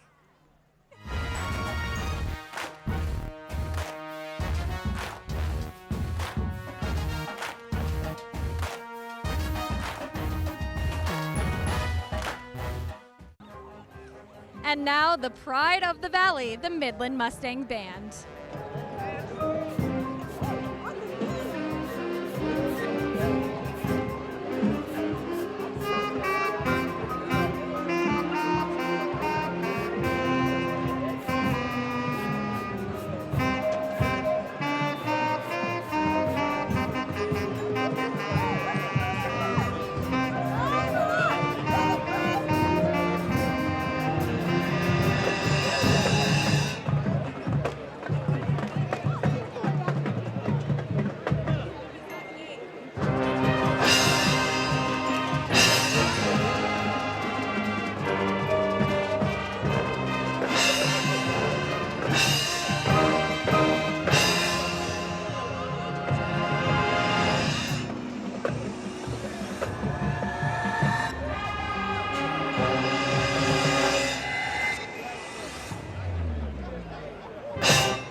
I'm here with Jasmine Proctor, recruiter for Payne College. And Jasmine, Payne College has such a deep history with the city of Augusta. Why is it such a beloved institution for so many students? Oh, that's a great question.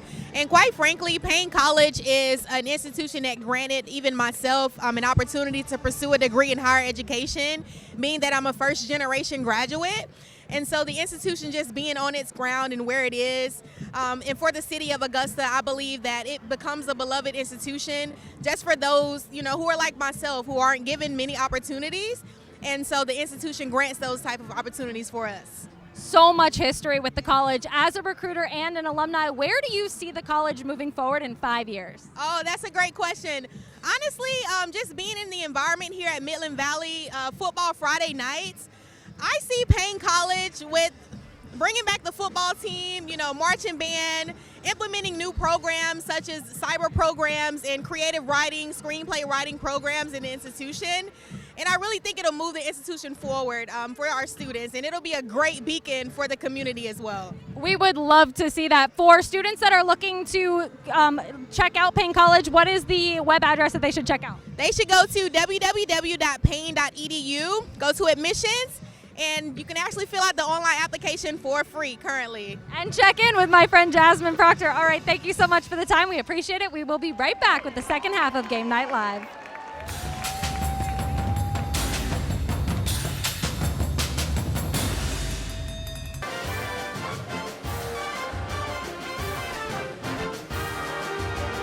The Eichholz Law Firm halftime show rolls on from L.L. Willis Stadium in Graniteville, South Carolina. This is the biggest matchup of the night in the CSRA, but there are a lot of big ones. We'll wrap them all up for you on Football Friday night at 11:35. Let's take a look at your scoreboard here at the half. Yeah, look at the rivalry game. Aiken looking for their first win of the year against South Aiken. Strom Thurmond hammering Fox Creek. Really good Grovetown South Effingham game. Laney's sort of been quiet, a little quiet this year, but they are putting together a great season. It's a pretty good Putnam County team. It They're is. beating 19-0. And Aquinas 7-0 over a very good Greene County team, bouncing back from that heartbreaking loss against Washington Wilkes last week. Lincoln County rolling over Warren. That's a final from yesterday. Last night, Harlem, yep. Over Salem. I put that up there because Harlem next week. And then Hepzibah's up 14-0 over ARC. Yeah, if Harlem took care of business last night, so Morgan County should win tonight, I would guess. And they're playing Cross Creek, and if they do, of course, either way, it said they're going to play for the region championship next week. So that's what's going on elsewhere tonight. Let's show you how we got to our halftime score of 25-20 with your first half highlights. And it all began with Preston McNair in from 15 yards out. That made it 7-0. North Augusta answered quickly to Beans Hunt. And then this was the play of the night for Midland Valley. Trayvon Dunbar, 80 yards for the Midland Valley touchdown. And the back and forth they went. Midland Valley took the lead. But after that, North Augusta sort of took control of this thing. This was the long pass to Michael Doe, who just would not be denied from 47 yards out. One of two scores tonight from Doe. And here comes the other one. Well, that's the replay of the first one, but he has to have two touchdowns tonight. And then just ho-hum the 1-yard touchdown for Trayvon Dunbar, who went over 2,000 yards rushing in the first quarter. And Midland Valley and North Augusta 25-20. Midland Valley down 5, and it's Kara Goldstein standing by with Coach Earl Chapman. Coach, North Augusta was forced to punt only one time in the first half. How are you going to get stops in the second half? We just need to clean up the mistakes. You know, we need to execute the play call the way that it's drawn up. And right now, we haven't done that in the first half. We just talked about it at halftime. Hopefully, we get those things fixed. You found some success in the first half on the ground, 260 rushing yards. What are you pleased with? What are you pleased with in terms of that rushing offense? Well, that's just who we are. I think everybody knows that we're going to run the football. For us to be successful, we have to be successful at running the football. We've done that in the first half. We just have to pick it up on the defensive side of the ball. Appreciate the time, Coach. Thanks. Guys, we'll send it back up to you. Kara, thanks. Coach, thanks. Jackets 25, Mustangs 20. North Augusta will get the second half kickoff next on Game 9 Live.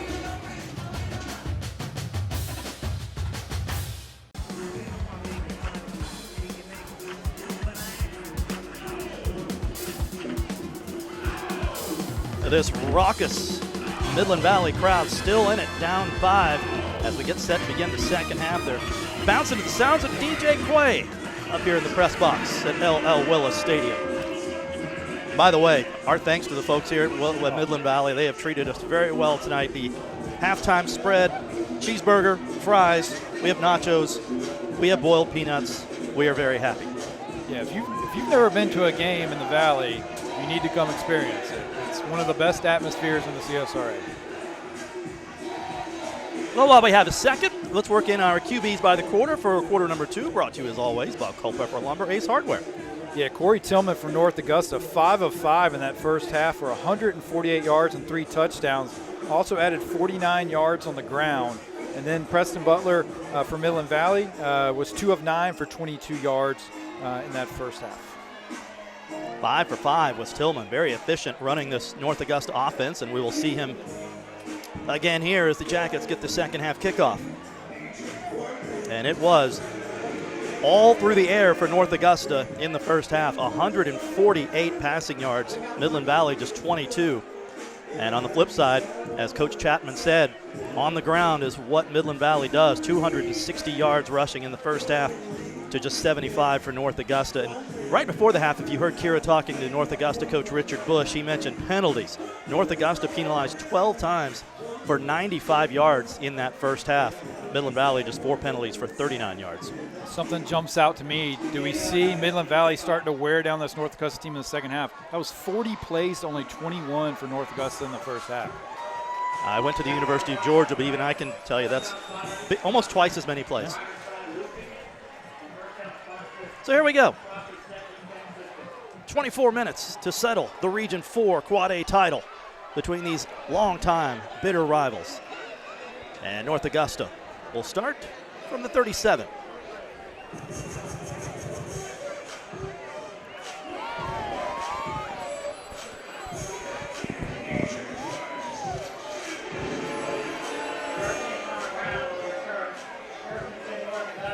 North Augusta averaging 32 points a game this year, just 7 shy of that as we begin the second half. And as you mentioned in the first, Nathan, they go out of the gun pretty much all the time. Yep, one time we thought they were going to go under center, it was still in the gun. They just snapped it through the quarterback's legs. Tillman, who was perfect 5 for 5 passing in the first half, will keep it on first down. And he will pick up another first down up near midfield. 11-yard pickup on the first play of the second half.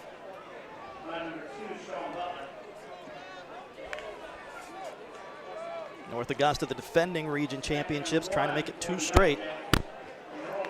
They've won 3 state championships, but you have to go all the way back to 1989 for the last one. They also won in 1958 and 1961.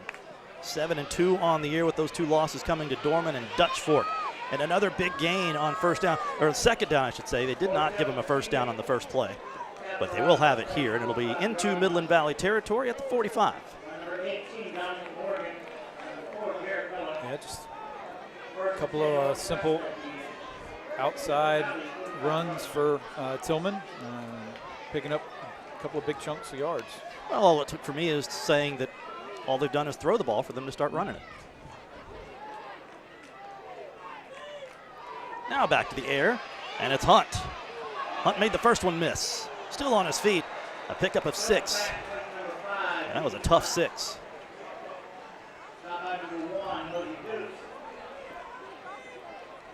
Posey Dukes on the stop for Midland Valley. First time we've called his name tonight. He has had a great season for the Mustangs. Second and 6, it's Doe. And he'll have the first down. Wow, if you're a fan of running backs, there are 3 incredibly, is that a word, incredibly? It is now. I guess if you pronounce it correctly, it would be. Yeah, these running backs, all 3 of them, it's going to take 2 or 3 guys to bring them down each time. Fresh set of downs for the Jackets from the 35. And a whistle blows.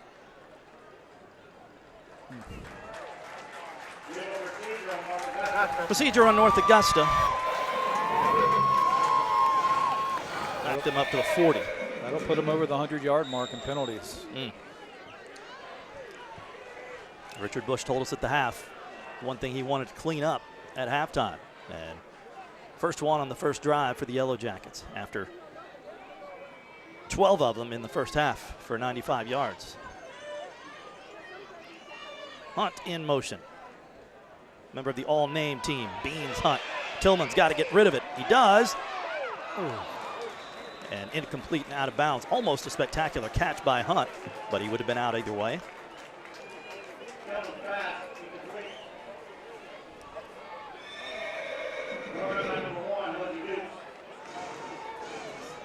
And once again, Hosey Dukes in on the play for Midland Valley. A great play coming over from the safety position. Second and 15 from the 40.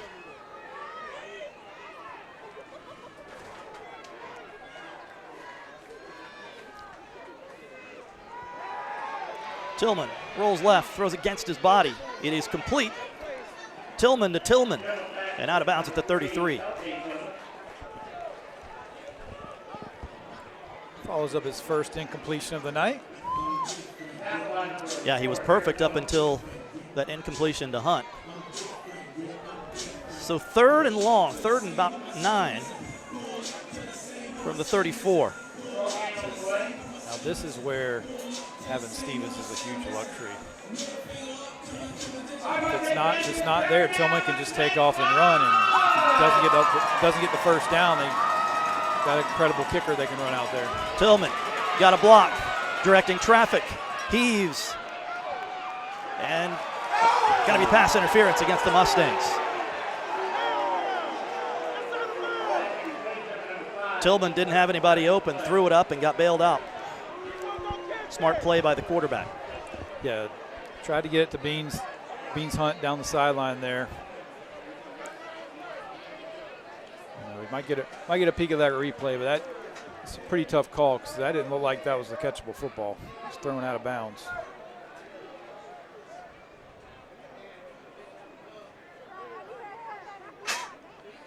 We are about to find out. Pass interference on the defense. 15 yards to the previous spot. Result of the penalty is a first down. And you can hear the Midland Valley faithful are nonplussed. Let's look.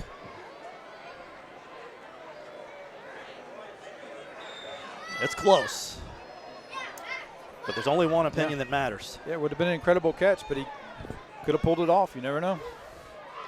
Go all the way down to the Murphy Auto Group red zone. Yeah, and in at quarterback, it's Hunt taking the direct snap, and Hunt inside the 10.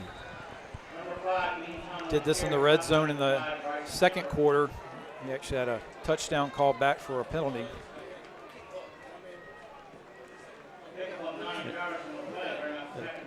Call him down about a half-yard shy, so 2nd and less than 1. Just outside the 10. And yeah, Hunt will stay in the backfield. We'll run the wild jacket formation again, and he'll have the first down across the 10. 1st and goal, Jackets. Trying to build on this 5-point lead as we tick down to 9 minutes in the 3rd quarter. Another lifelink of Georgia first down.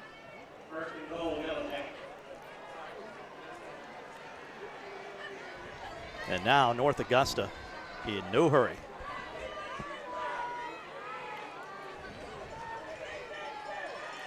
Going to run it again. Tillman staying in there at the wide receiver position. Misdirection to Doe, and the Mustangs aren't buying it. A wall of orange. Big number 92. Yeah, Jeremy Freeman. He had a handful of jerseys and he wasn't letting go. He is a Border Bowl selection for Team South Carolina. 2.5 sacks leads this Mustang team, and a tackle for loss there. 2nd and goal from the 10. Midland Valley trying to keep them to a field goal here and keep it a one-possession game. Hunt again, direct snap. Inside the 5, barrels his way to the 3.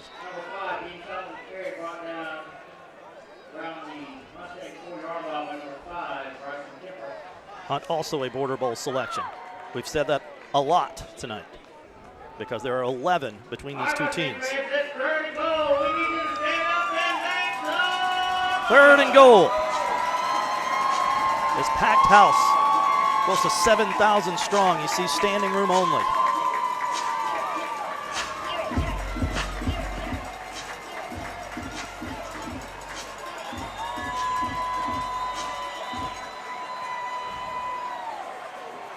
Tillman back in at quarterback. He will roll, he will throw. Incomplete. Intended for Waldauer, the tight end, who just couldn't bring it in. Waldauer is a guy they look for in the red zone. He only has 3 catches on the year, but 2 of them are touchdowns. So we'll see if Richard Bush leaves the offense on the field, and he will not. Jack Stevens will come in and attempt about a 21-yarder.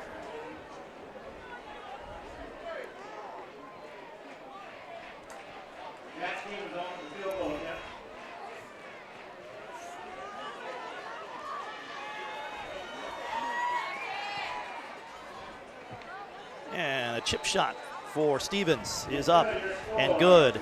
North Augusta extends the lead. Now 28-20, 7:18 left in quarter number 3.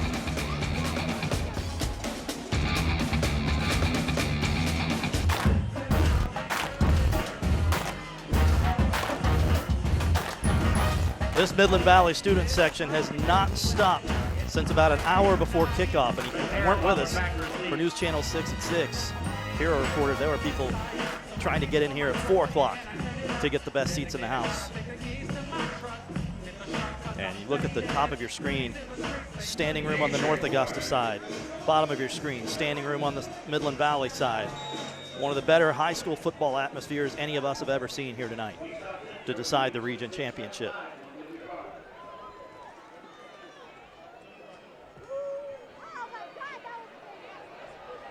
This one's returnable. And on the return, Midland Valley will press it all the way up with McNair to the 38-yard line. So a great return.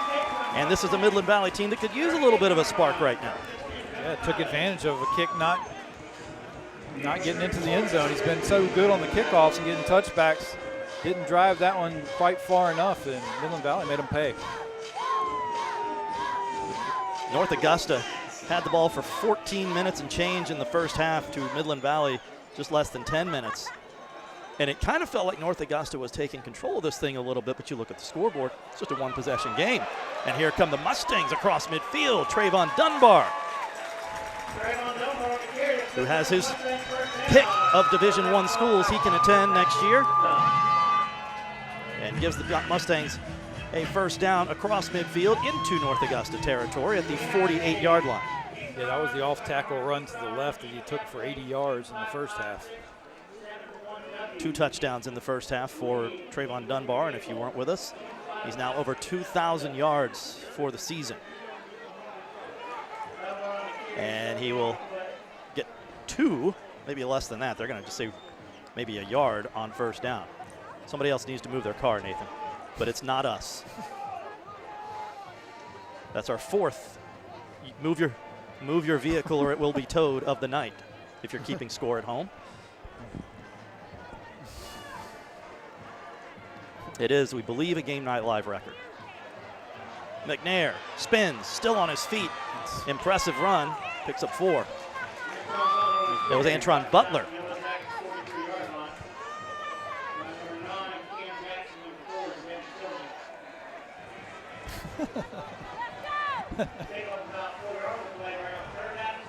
Our intrepid sideline reporter, Kira Goldstein, reports that our red cap tonight, Scott Skadden, who also does the PA for Evans High School, said they once had 12 cars that had to be moved. But that was not on Game Night Live, so it's not an official stat. Yeah, I wouldn't force it through the air here. I'd stay on the ground. Well, they did go to the air, and it's batted away. And it's going to be 4th down, 4th and 6. It's going to be tough to punt this football right here. Yeah, Ken Nugent, 1 call. That's all moment for Earl Chapman. On 4th and 7 from the North Augusta 47-yard line. Yeah, I would have kept it on the ground on 3rd down with the assumption that I was going for it on 4th down. They will go for it on 4th down, 4th and 7. Drawing them off won't help. They will throw again. Butler avoids 1. On his feet, he'll have the first down to the 31 and out of bounds goes Preston Butler. And that was almost a must-have for the Mustangs. Give credit to that Mustang offensive line again. North Augusta came with 6 there on a blitz, and they picked it up. And what did we say? Earl Chapman told us this week the importance of both lines, offensive and defenses, and you saw it right there, a crucial first down. Dunbar through the middle. Dunbar! Is he gone? Inside the 5. How many tackles did he break on that one? Starting to get to that point in the game where some of those DBs don't want to tackle Dunbar anymore. 1st and goal at the 5. Timeout, North Augusta. They were trying to get a lineman off the field. So while North Augusta takes a timeout to talk it over, time for our Brand Smart USA trivia question. And the trivia question is, we've mentioned several times tonight, the last time Midland Valley beat North Augusta, 1998. The game was played on September 4th of 1998. My question for you, Nathan Edwards, the Brand Smart USA trivia question, what was the #1 song in the United States on September the 4th, 1998? Technically, the rankings came out on September the 5th, but we're not going to split hairs. I'll give you some time to think about it, and I'm going to give you a hint because I gave it. So I did text this question to Ashley Brown earlier today, and he promised me he would not Google, he would not use a phone a friend or use a lifeline or any of that stuff. He got it right, but I did give him the hint, so I'll give you the same one. I'll give Kira the same one. It's an Aerosmith song. Okay. Give you guys some time to think about that. We'll have the answer. I think we might have this coming up in the fourth quarter. Yeah, that was right around the big MTV every afternoon. Seeing the top little TRL. Yeah. Back to the line, Midland Valley, and they're going to be short again. Nothing doing there for the Mustangs. It'll be 2nd and 4, 2nd and goal from the 4.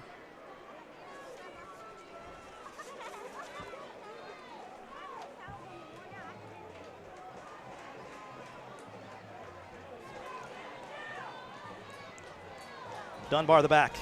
He'll get the call. Dunbar, his 3rd touchdown of the night.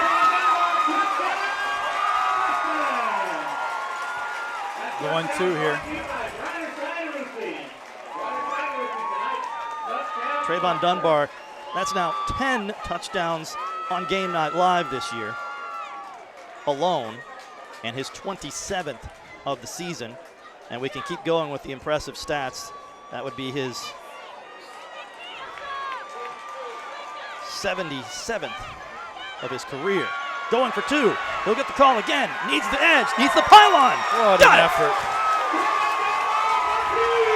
We're tied.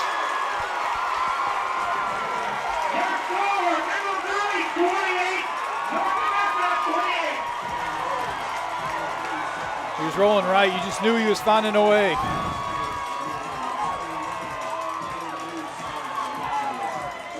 Wow, what a play.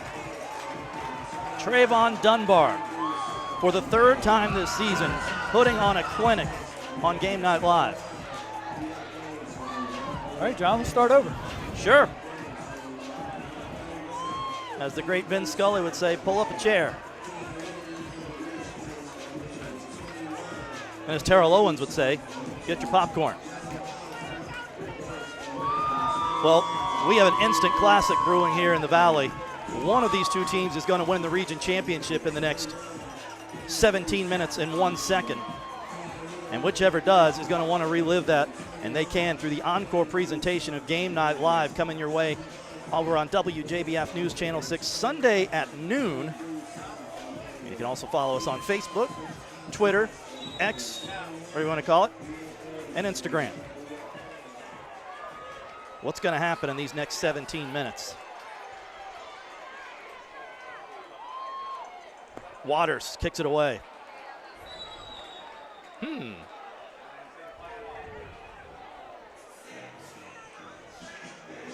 don't think that was in the bingo card for the Mustangs. Kickoffs have been a struggle tonight from the Mustangs. They've been trying pooch kicks, and North Augusta has been getting really good field position. And they'll have it once again at the 35 after the kick sails out of bounds. And this Midland Valley student section is, they haven't stopped all night, but they're really energized now.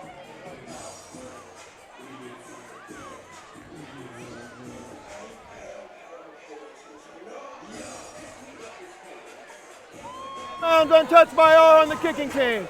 We'll go 5 yards to the previous spot and re-kick. Well, that's a break for Midland Valley. They'll get a chance to do it over.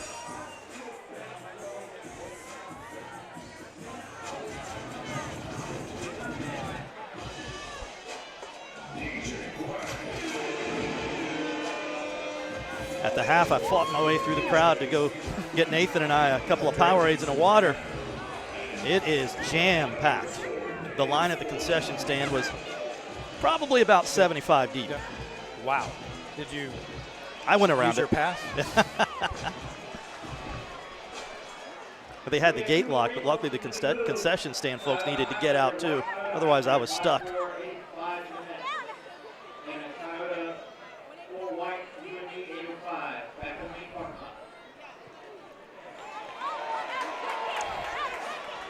And this time the kick stays inbounds. Hunt on the return.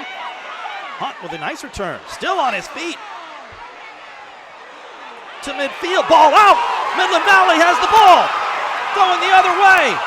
It is a foot race for the end zone. And it is going to be a scoop and score touchdown. Midland Valley. Mason Gomillion. Midland Valley's thought they were able to get the ball out a couple of times tonight. They definitely did there.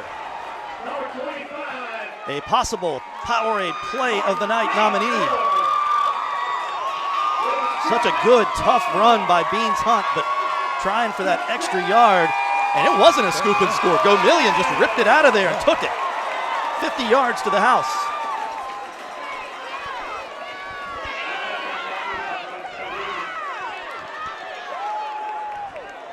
We have a injury on the field. While they take a look at him, we'll send it down to Kira briefly.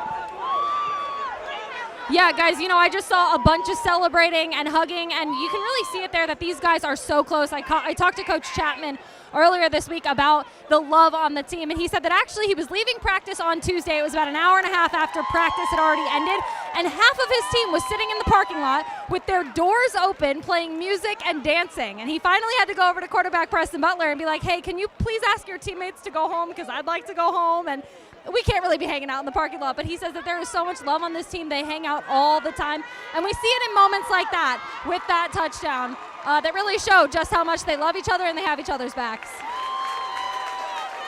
Yeah, Kira thinks so important to have good chemistry on a team. And the injured player for Midland Valley was Andon Hawkins. And that's a big injury because he is the leading tackler for the Mustangs. And he's being helped to the bench, so you hope it's nothing serious. In the meantime, Waters is on for the point after. Going to be a penalty here. Mustang's got too many people.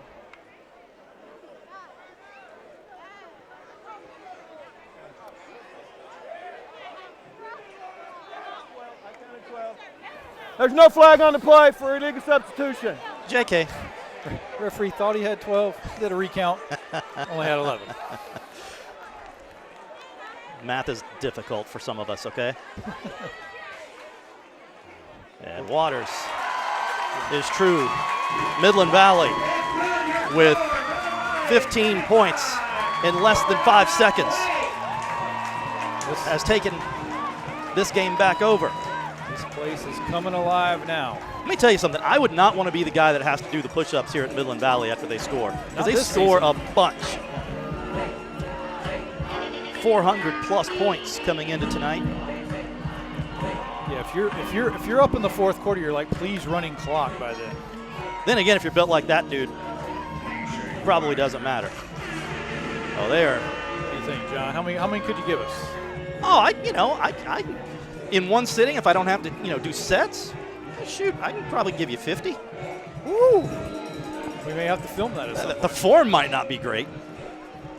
We may film that at a tailgate soon in Athens. Oh, they are partying. Speaking of tailgate parties, they are partying hard here at Midland Valley now. 35-28, the Mustangs. Now the pressure all back on North Augusta, because you can't give the ball back to Midland Valley the way they're starting to really rack up these rushing yards. Last time Midland Valley won a region championship, 2010. And then, of course, the magical season of 2015, and what a hit by Garrett Miller, who had such a big game on Game Night Live a few weeks ago at Aiken. First time we've called his name here tonight.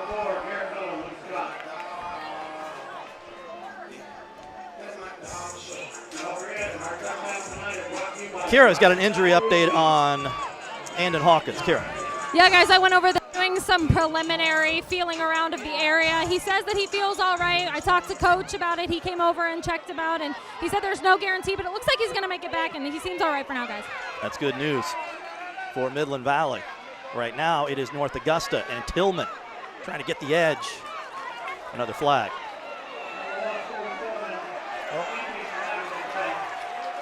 And now we got some pushing and shoving just to the left side of your screen. We may have 2 penalties on North Augusta here.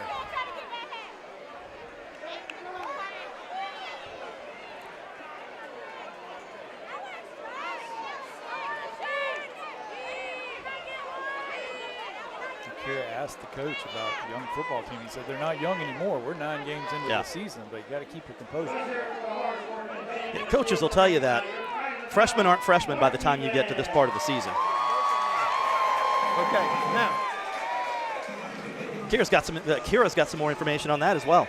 Yeah, guys, I heard you guys talking about how young a team the North Augusta is, and when I talked to Coach Bush, he said, you know, our really tough out-of-conference schedule is what has helped us grow so much.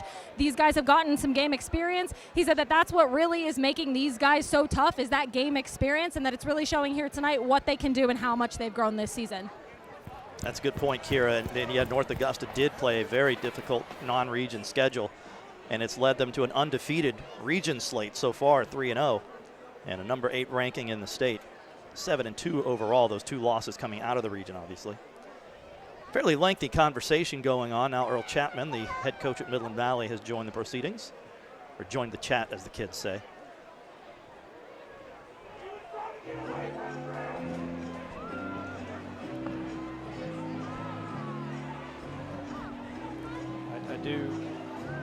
I know fans don't like this taking a while, but I do want to get the call. The referee is making sure that the coach understands what's going on, and he's staying cool and calm and explaining it to him. DJ Quay has queued up the Jeopardy theme. He may not like what he's telling him. Well, while we wait to find out, let's see what's coming up this week on the Means Report.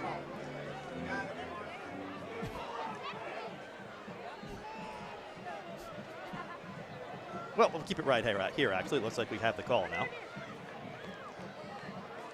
He's talking, the way he talked to Midland Valley, it's almost got to be a penalty on both teams.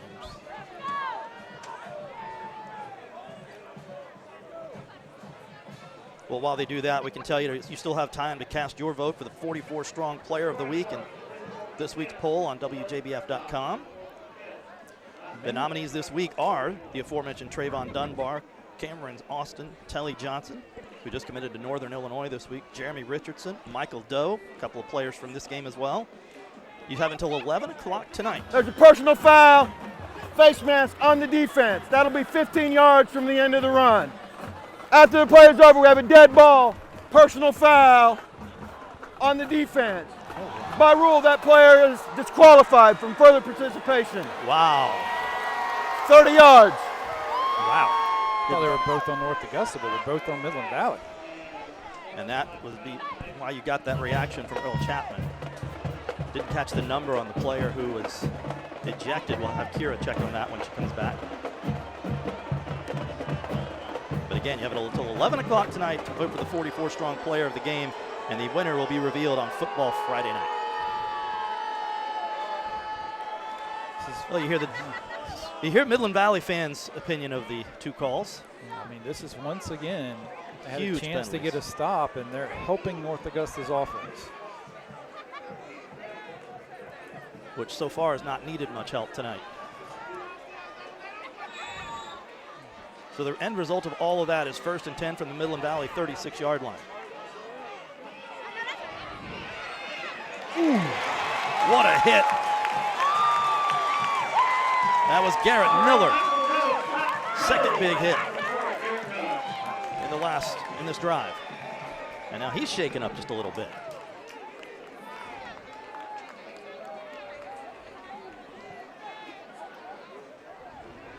No gain on the play, 2nd and 10.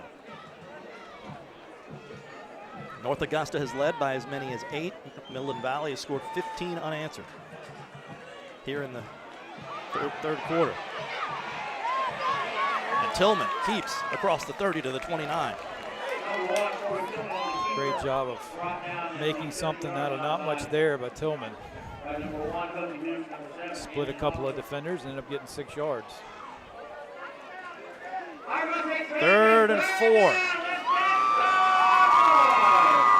They are at the 30-yard line of Midland Valley.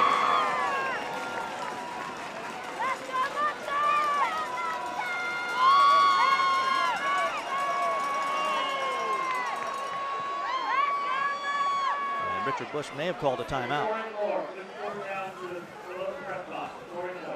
Try the snap, encroachment on the defense, 5 yards. Check that. That was the penalty, and a penalty will give North Augusta a first down. Safety from Midland Valley came down, was either faking the blitz or was coming on the blitz and jumped into the neutral zone. And another penalty on the Mustangs on this drive.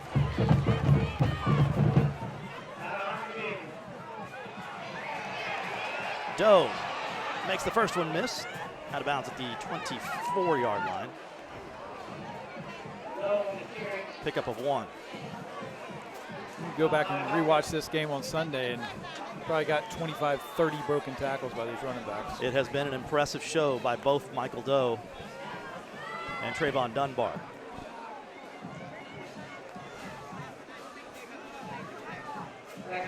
And we've got 2 more years of Michael Doe. He's just a sophomore. Tillman, who was perfect throwing the ball in the first half, just out of the outreached hands of Noah Wyatt, who was looking for his 2nd touchdown catch of the year. He almost one-handed that thing. Would have been a spectacular catch.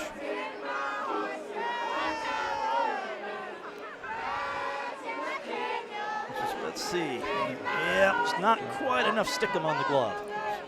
Pretty well covered, but you got to love that Tillman put it in the only place his guy can get it.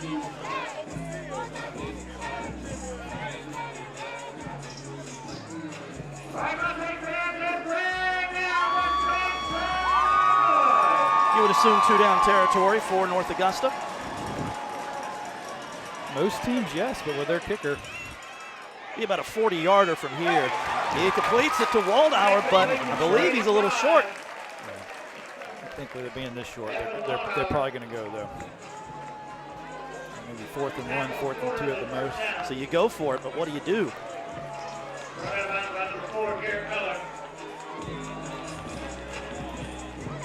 A Ken Nugent 1 call, that's all moment for Richard Bush. And he calls his offense over to talk about it. I think I'm looking for Beans Hunt over the middle somewhere, and if not, checking it down to Doe. Hunt is in the game. Doe. They're going to go with a split. Is split to the left. Now, they will call a timeout and talk about it. Pretty big play on 4th and 3. So we're going to go with Beans Hunt under center again. And once earlier in the game, they have Tillman at wide receiver on the left side, and they brought him in motion, gave the ball to him, then ran the option with Doe on the right side. Well, earlier in the game, we were talking about how long it's been since Midland Valley has won a state championship at this school. 2015, in fact, was the last time the Mustangs brought home the trophy to Midland Valley. That was the boys basketball team. And there you see how WJBF covered at Colonial Life Arena back in 2015. They beat AC Flora in the AAA state championship before they moved up to 4A, 62-56. And there was a connection between that basketball team and that year's football team because Daniel Carr was one of the stars of the Mustang basketball team, was also the quarterback of the football team, which then went on to the state championship game that season. So that was quite a year here in Graniteville. Yeah, class of 2015 reunions ought to be pretty fun. Yeah, you bet. 4th and 3. Look like we got a false start. That's going to be. Got a 4th and 6. Out, Midland Valley, their first charge timeout. Oh, I think we were getting a false start on North Augusta. Midland Valley might have bailed them out a little bit. We'll never know. So dueling timeouts here in Midland Valley will take its 2nd. So big thing is North Augusta's down to only 1, and we still got a whole quarter to go. Yeah, Midland Valley, this is its first. North Augusta has taken 2. Taylor Swift seems to be a big hit I promised myself I wasn't going to mention Taylor Swift because every football game you watch now, if that's all they talk about. Yeah. But seems to be popular with the student section. Not a fan of the Kelsey romance? Yeah, I just don't care. Don't care. Nothing against either one of them. They seem like nice people. I don't know if it's true or not because half the stuff on the internet isn't, but I did see that somebody said Al Michaels refused to acknowledge the Taylor Swift. He said, "I'm not working for Access Hollywood." I don't know if he really said that, but I really hope he did. I don't know Al Michaels personally, but I've heard some stories, and it does not shock me. There are the stories about him at halftimes having his fine dining in the booth and everything. Well, so did we. There they go. 4th and 3 coming out of the timeout. Huge play in this ball game. Hunt will take the direct snap. Hunt will get the edge, the first down inside the 10. 1st and goal at the 6-yard line.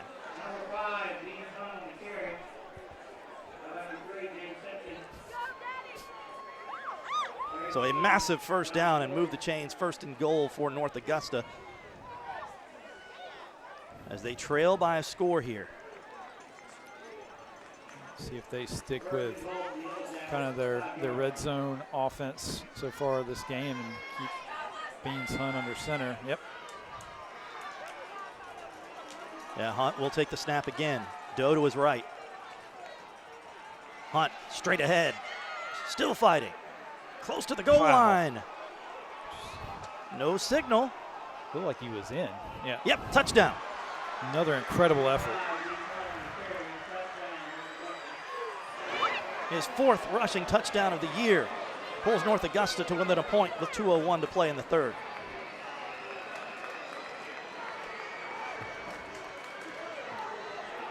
Boy, he just would not be denied. I would have lined up in that same formation they did the first extra point of the game. Not necessarily I was going to go for 2 there, just see if I get Midland Valley to waste another one of their timeout. And Jack Stevens, who is virtually automatic, ties this thing at 35 with 2:01 left to play. So, tied with just more than a quarter left to play, begs the question, what happens if this game ends in a tie? Which I think a lot of people here would like to see because this has been such a great game. Why don't we could just play all night? Answer that. Kira Goldstein has the answer down on the field. Yeah, guys, according to the South Carolina high school rules, if there is overtime, they will start on the 10-yard line unless there is a penalty in regulation. It will be 1st and goal. There will be no game clock, only a play. And I think, yeah, I agree. I'm hoping that we get to see some overtime, guys. You know what that means? If we're starting from the 10 each time, we're going to have. we are going to be here all night. We're going to have Beans Hunt versus Travion Dunbar over and over show. and over. I'm here for it. We don't have to be in Athens early in the morning. Nope.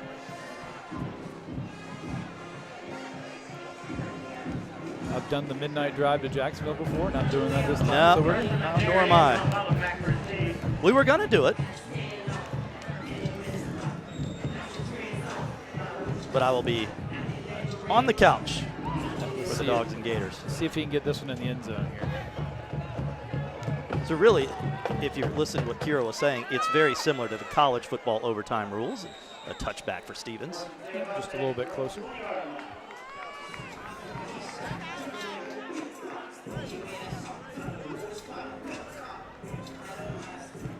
$35. What is building up to be a classic in the Valley. Yeah, we did get a text a little bit earlier from our good friend AB and said, I think he's tuned in watching this and said he's missing a good one. He's got a good one tonight. That he is. Understatement of the century, AB. So we'll see if the Mustangs can answer. Dunbar on first down has the first down and then some. Dunbar sideline 80 yards. His 4th touchdown of the night. Wow. He got to the sideline there and you thought the guy had the angle on him and he just blew past him. just when you think you have seen him do everything.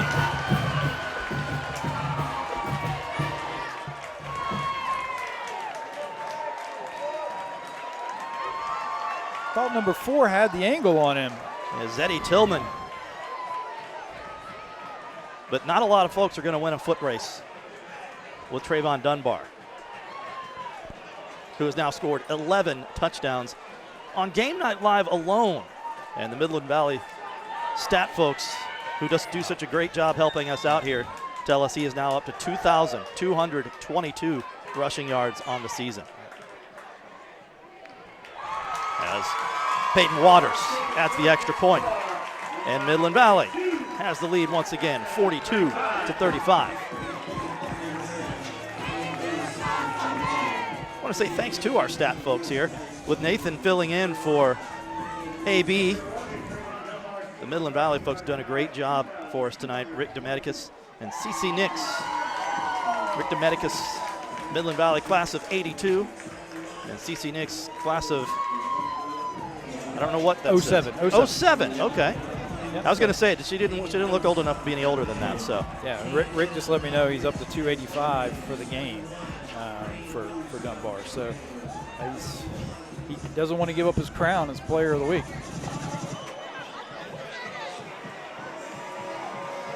So we now know who got ejected for Midland Valley. Kira, you've got some more information on that. Leon Robinson, who got ejected, number 14 for Midland Valley. Apparently the first call was hands in the face. Refs warned him about it, and then he ended up throwing a punch to a North Augusta player and was subsequently ejected. That's a senior defensive lineman. A big loss for Midland Valley's defense, which will now try to keep North Augusta from evening the score, 42-35. Yeah. Midland Valley thinks they have the football. Holy smokes. And once again, it is Mason Gomillion. No signal from either referee yet. Hold everything. The party is on the student section. But the refs want to talk about it. I don't think either one of them saw it. North Augusta is pointing, saying it has the ball, as you would expect. Yeah, I don't think. And they do. I don't think either one knew for sure. Can't really make that call if you're not 100% sure.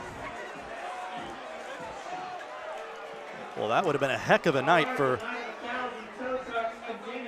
Gomillion, as he had this strip and score earlier. And guess what, Nathan? We have another car that needs to be moved. If it's a minute to go in the third quarter, how are we just finding out about this as Doe on first down? I appreciate them because there's so many people here. If they don't move those cars, we may never get home. Yeah, the more cars that get towed, the less traffic we have getting out of here, I guess. As long as they don't tow one from like 8 streets over, which is yours. Yes. I strategically park as far away as I can. You're parked on I-20, right? Close to it. On first and 10 from the 45. Tillman in trouble, out of trouble. Oh what a goodness. run. Oh, my and goodness. Now he's got the angle. And he's got the touchdown. Corey Tillman, 55 yards for 6. We've had enough highlights in this one game for a whole year. Brendan Robertson is back at Television Park putting together Football Friday night. B-Robs, if you're watching right now, you might want to, if you've got this in for maybe a minute and a half, you might want to extend that a little bit. Yeah, they're going to need 2 segments. Easily. Unbelievable. Wow. That is Tillman's 6th rushing touchdown of the season. And Stevens with the point after. And for, I've lost count of how many times, we're back even, 42 all. Wow.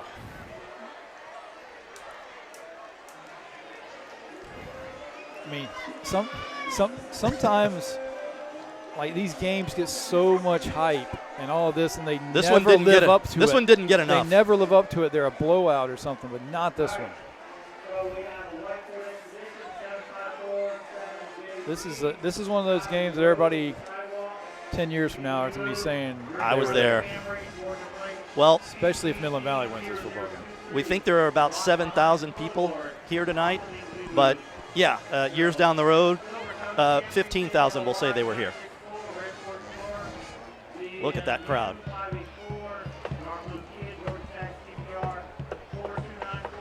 And if you're not from this area, and we have people watching on the live stream, we had a viewer check in from Brookhaven, Georgia earlier, outside the area. These two teams this is like Georgia and Florida meeting for a national championship, or Clemson versus South Carolina. That's how much these two communities, how big the rivalry is between them.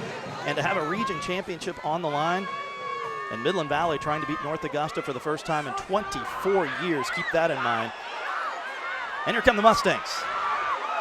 Oh, wow. Are we seeing some plays tonight? Antron Butler deep into North Augusta territory, out of bounds at the 37-yard line. And they're going to take him all the way back to the 42, but still a heck of a return. Yeah, they will say he stepped out at the 42. But still great field position for Midland Valley, and a short field to work with. The final 65 seconds of this epic football game. I'll be honest, I'm kind of enjoying not having to keep up with all the stats tonight, because this game is crazy. I've lost track of logging the plays. It's just been too much fun to watch. Yeah. Like both times he hasn't been able to get that ball in the end zone on the kickoff. They've really made him pay.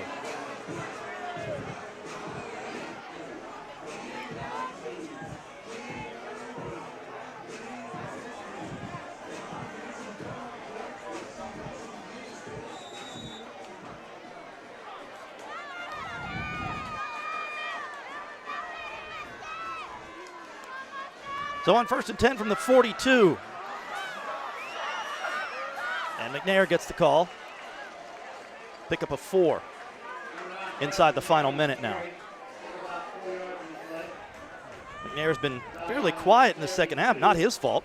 It's just been all Trayvon Dunbar. And, of course, the strip and score by Mason Gomillion.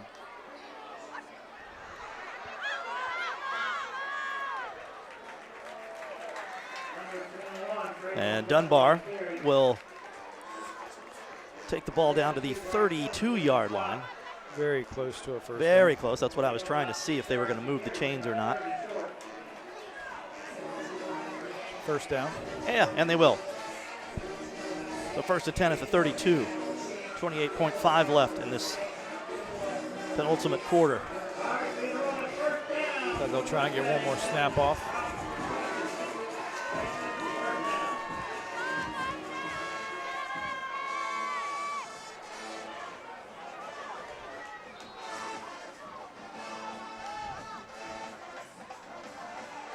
McNair got a push there at the end, and he'll pick up 4. That should take us to the fourth quarter. That will likely be the final snap of the third quarter. Well, what do you say we play 12 more minutes? Absolutely. They're fixing to light it up here in the Valley. They are. Let's go to the fourth quarter. One more quarter to decide the Region 4 Quad A Championship. North Augusta and Midland Valley, 42-all.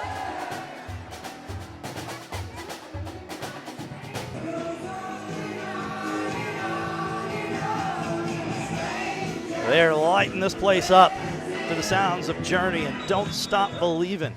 A tradition here in the Valley at the end of the third quarter. Don't forget, you can catch all of tonight's action again on Sunday. The encore presentation on WJBF News Channel 6. High noon. What better way to get your NFL Sunday started than a game that's probably going to be better than any game you're going to see on Sunday. We start the fourth quarter, 2nd and 6 from the 28, and in short gain. You sneak in some QBs by the quarter there. Tillman definitely had his first incompletion there in the third quarter. Still got 3 touchdowns passing. He's added over 100 yards on the ground himself with a rushing touchdown. And then Butler hasn't thrown for a lot of yards tonight. Still kind of under 50 yards passing. Fresh set of downs for the Mustangs. 1st and 10 from the 21-yard line. Dunbar. Ooh, hit hard. Short gain, Bryce Tillman made him pay for it.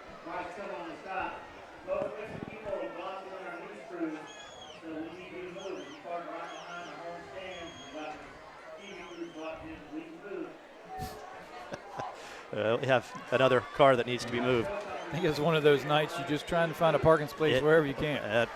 It wasn't easy, I can tell you that. Here's McNair on 2nd and 12. He'll be close to it. Bring up 3rd and short.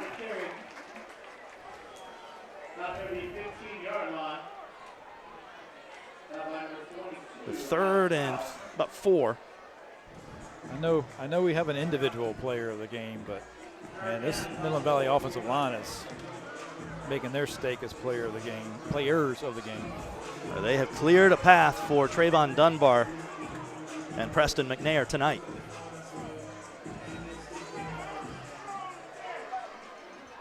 Midland Valley 15 yards away from it, and this place would explode.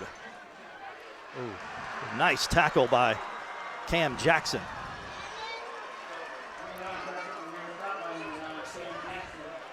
So you're definitely going to go for this. 4th and 4 from the 15. I'll ask you one this time. So do you got to keep the ball in Dunbar, your best player's hands, or are you using him as a decoy here?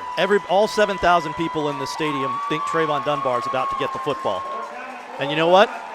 I think they're right. Oh, that'll help. We'll never know. Yep. I bet he gets the next one. Free first down for the Mustangs. Post-snap encroachment on the defense. 5 yards. The result of the penalty is a first down. Little flare there on the call.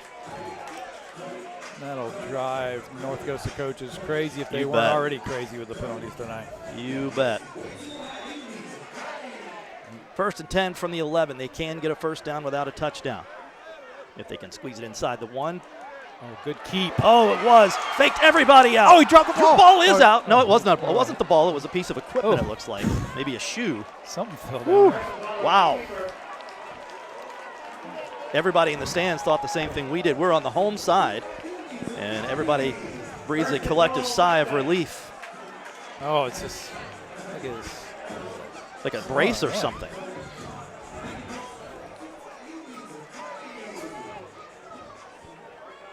But an impressive run nonetheless. 1st and goal at the 1. Oh, goodness. Busted play, trying to make something out of nothing. They only need a yard for the touchdown. He's in the end zone. No signal. And there's the touchdown. The officiating crew's been good tonight, but they're not very enthusiastic with signaling touchdowns. Maybe they've called too many tonight. They're getting tired. Their arms are getting heavy. So how about Preston Butler making something out of nothing and keeping his legs churning? And Midland Valley, back and forth we go. All these extra points are huge. North Augusta almost got to that one. Oh, and there is a flag. Mentioned they almost got to the kick. I don't take points off the board. You don't take points off the board. I was about to ask you. I was like, do you move this half the distance and try and run it in, or just take the yardage on the kick? Harold Chapman agrees with me, apparently, and they'll keep the extra point on the board and more push-ups for the student section. That's good form. Your personal trainer would probably tell you to go a little bit slower. I don't agree with the apparel. No. Maybe it was the only thing orange he could find. The try for point is successful. On the try, we have a personal foul, roughing the holder on the defense. That penalty will be forced on the succeeding kickoff. So that's going to... I mean, this is the team that had 100 yards on penalties at half. 49-42. If they lose this game, you're just going to be able to turn the film on and look them all and go, you beat yourselves. And Midland Valley has certainly had a lot to say about that. Correct. I don't 100% agree with that statement, but that's what, that's what he will say. Yeah. Look at this scene. I don't know that I've ever seen an atmosphere like this at a high school game that was not a playoff game or a state championship game. Yeah, you would think this is like the semifinal or championship game. It feels like it. Most everybody on their feet.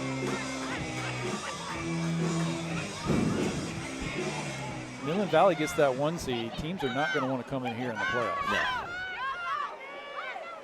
And oh boy. Oh, still going to get the touchback, though. Yeah. Never gained full possession of it. But to your point, no, nobody's going to want to come in here and play Midland Valley. But North Augusta's no picnic either. That is a raucous crowd as well.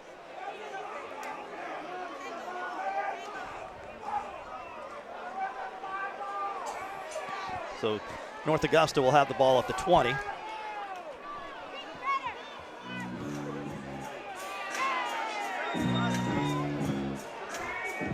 Kira and I have been working diligently on this trivia question. I think we've got.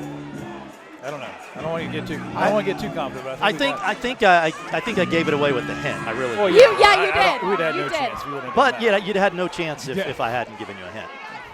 Correct. Tillman up the middle, big first down, and he's slow to get up. That would be a huge loss. Hopefully he can get up. We don't want to see a player of that caliber go down now. Walking a little gingerly, but staying on the field.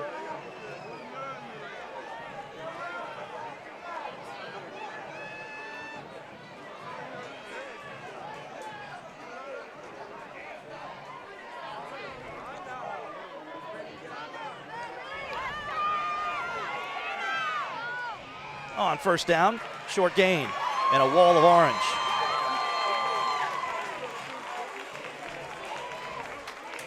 Number 8, Michael Dole on the carry. Out there in line of scrimmage by the Mustang. Give him 2 or 3 on the play for the forward progress. We'll call it 2nd and 7. 36.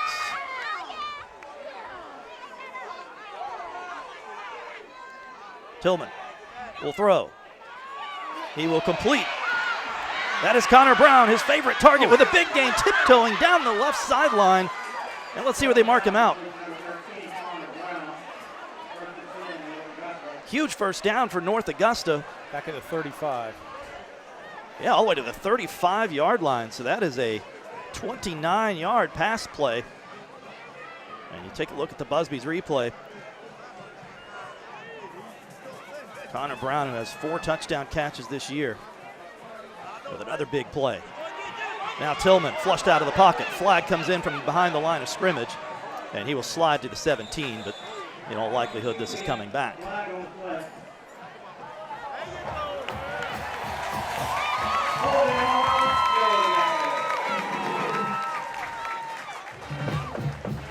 Great pressure up the middle there.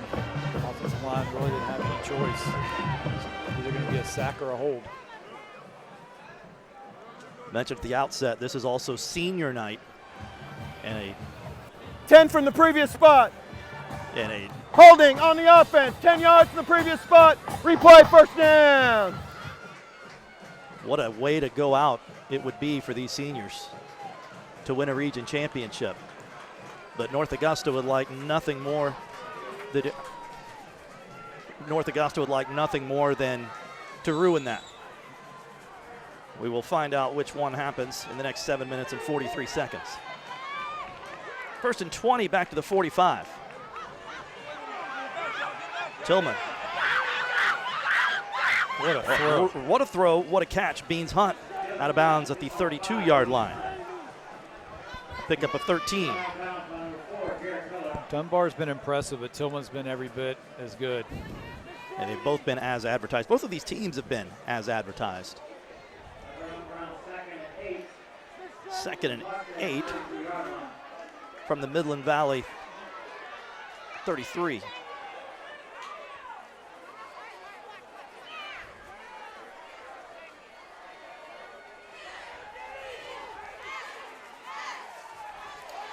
This time quickly to Doe. Makes the first miss. Stays on his feet inside the 30-yard. I think they're going to call him out at the 31. And again, 2 or 3 broken tackles. Yeah, just look at Doe's jersey and see what kind of night he's at. Look at Doe's jersey, and of course it shows up on his with the white. You can barely see Trayvon Dunbar's number anymore. Both of them have had huge nights tonight.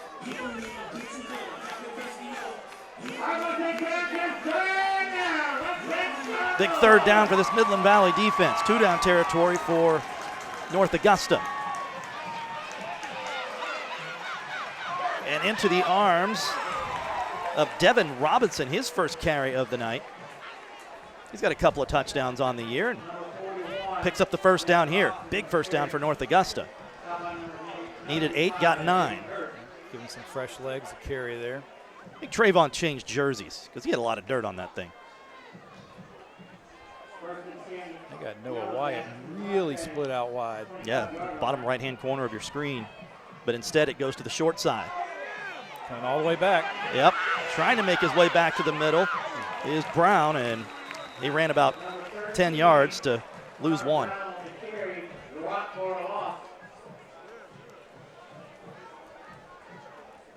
Loss of 2, bring up second. A loss of 1, bring up second and 11. Clock under 7 minutes now to decide this region championship.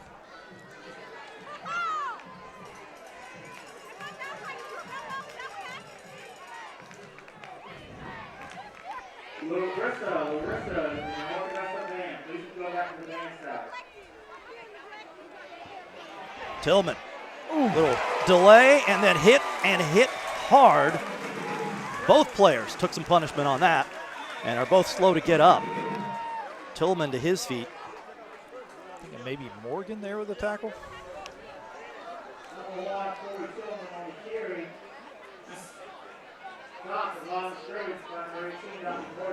Yeah, good call. It was Morgan.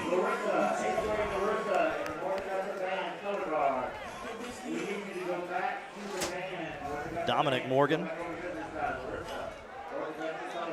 who came into the night with more than 100 tackles this season. This Midland Valley defense, we talk a lot about their offense, but here we go again, on cue. Andon Hawkins, who was shaken up earlier in this game. Huge play, huge loss. 4th down. Number 7, Andon Hawkins, and number 45, Fourth and 19, all the way back at the 25. This would be a 42-yarder. And they're not even going to think about that. Down 7 with 5:18.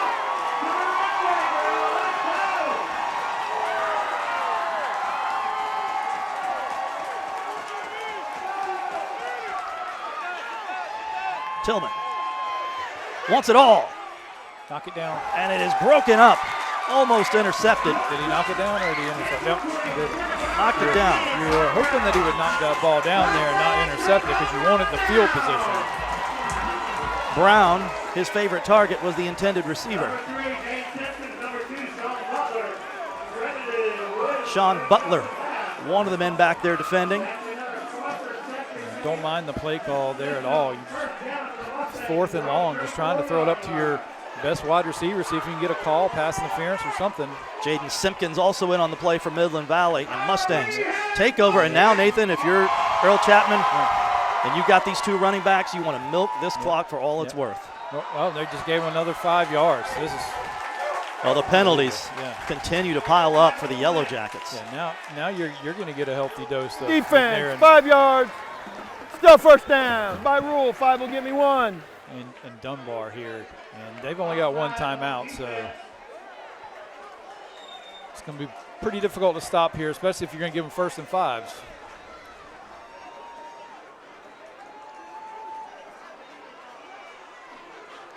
First and 5 from the 40.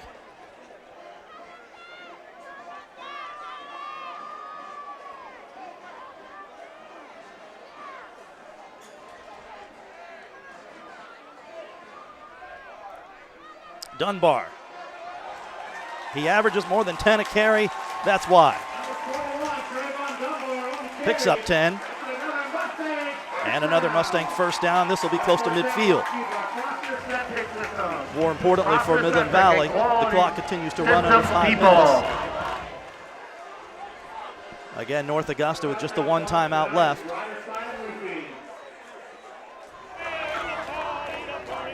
to work the clock here for Midland Valley. Can't snap this ball until it's under 5 seconds.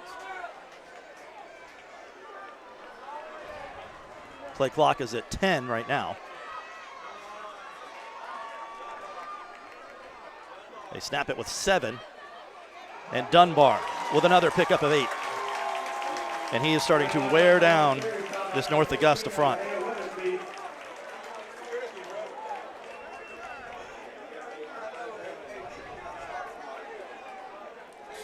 just feel like you're one big run from Dunbar here, just blowing the lid off this place. The winner of this game will likely host Easley next week. The loser will likely host Greenwood out of Region 1. Greenwood team that North Augusta battled earlier in the year. Yeah.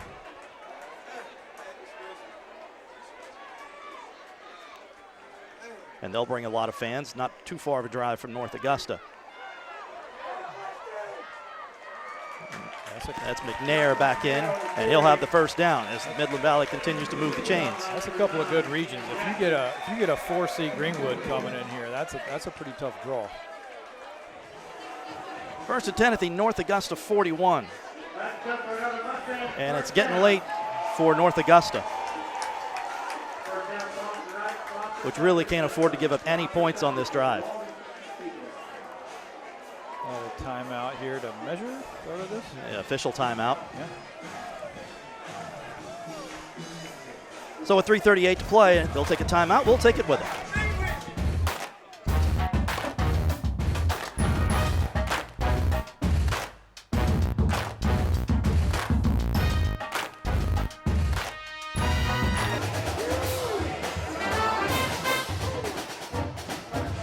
They did measure, and it was, in fact, a first down for Midland Valley.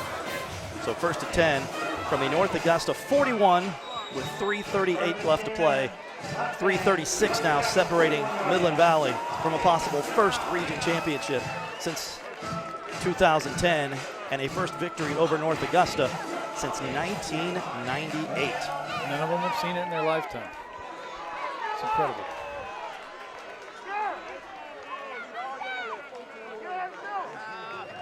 Dunbar to the edge, and this time stopped from getting around the edge. Great job of staying in bounds there by Dunbar. Not Colin Tillman, it was Dante Bell who caught him, shaking up a little bit on the play. Clock under 3 minutes.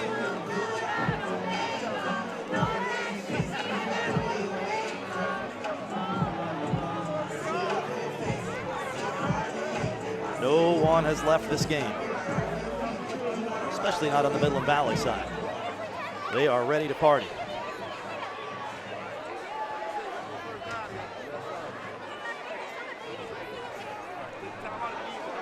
Play clock at 5. Now 3.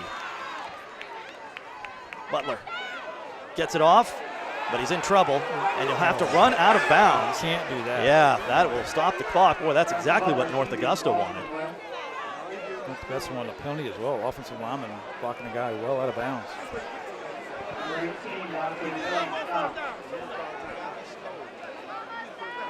Dante Bell on the stop for North Augusta.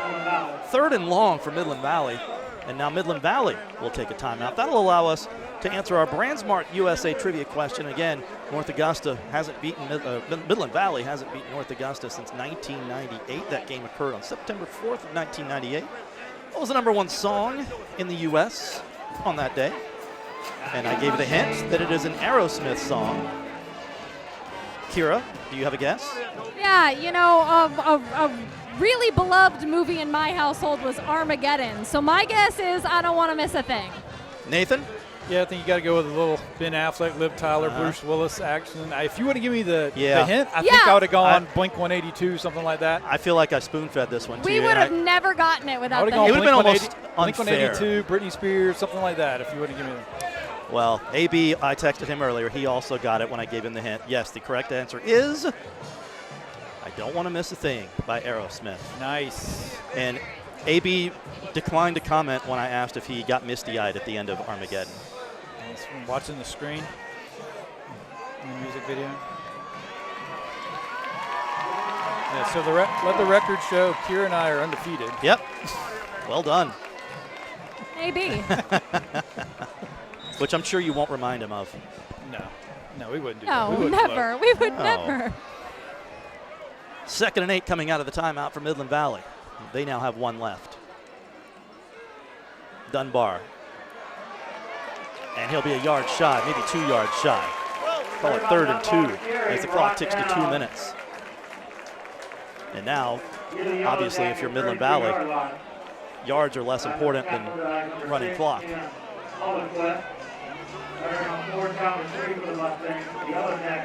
33-yard line.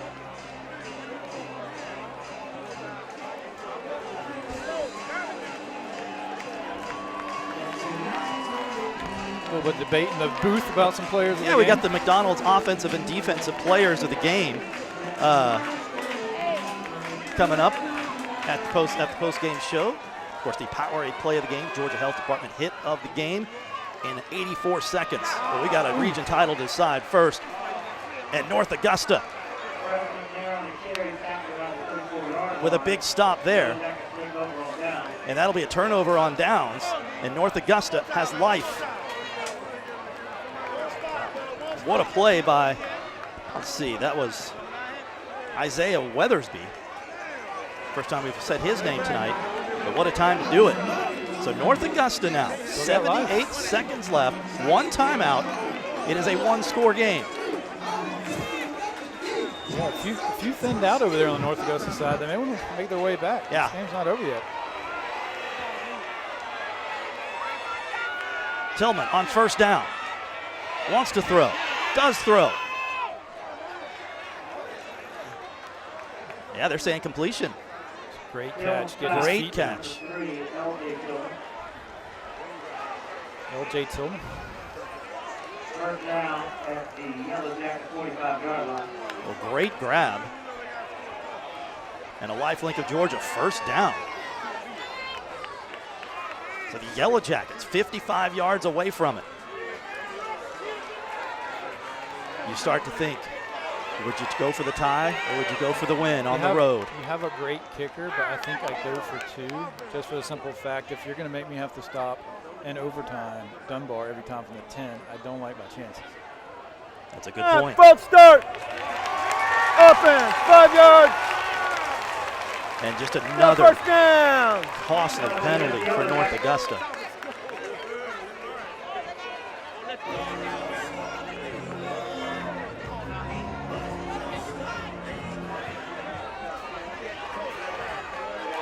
$70 seconds.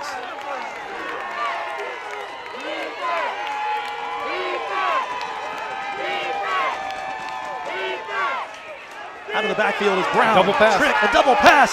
He has someone. He's got Noah Wyatt. Wyatt wrestled down at the 25-yard line. Are you kidding me? What a call by Richard Bush and his staff.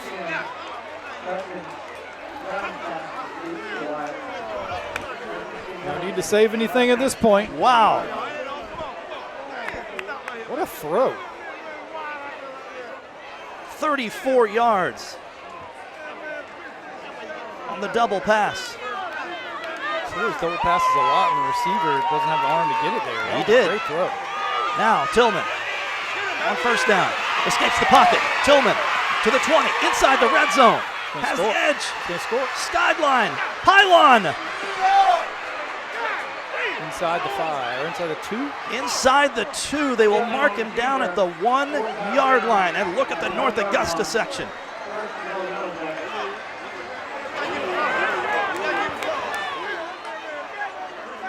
Now there's a lot of celebration on the North Augusta side, but again, you still have to decide if you get the touchdown, 1 or 2. You talk about the biggest Ken Nugent one call, that's all moment we've ever had. But we're not quite there yet. It's going to be a heartbreaker for whoever has to lose this football game. 1st and goal from the 2. It's Doe. He's in, I think. Touchdown. his second of the night.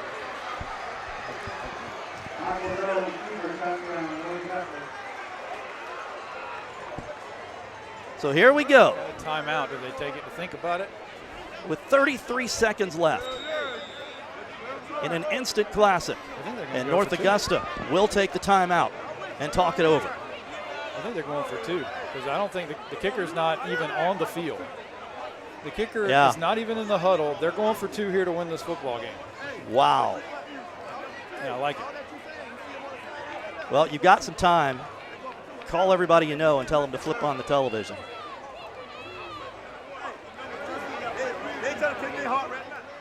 And this place that has been bouncing all night is now eerily quiet.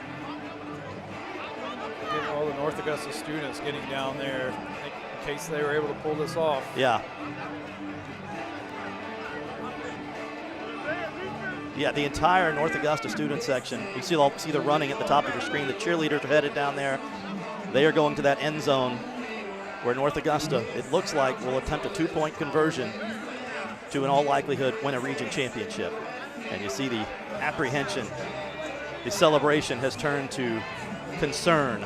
This game's been so good. Would you want it to come down to anything less? No. And you mentioned it. It's going to feel great for somebody to win this region championship. It is a real shame either team has to lose this. It's got to be some kind of run-pass option with Tillman. Here we go. A 2-point conversion for a region championship. Tillman. Not going to get there. He stopped!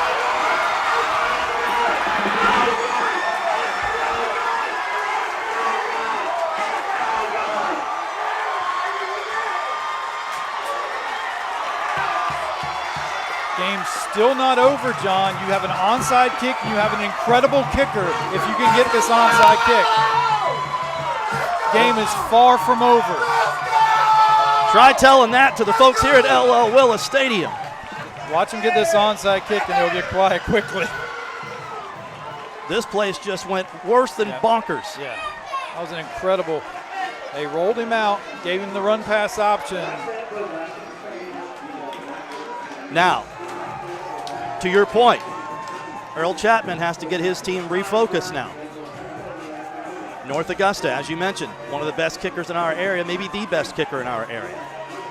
Yeah, I mean, you get this onside kick, you really only got to get 20 yards to have a realistic shot. Yeah. It is a 1-point game.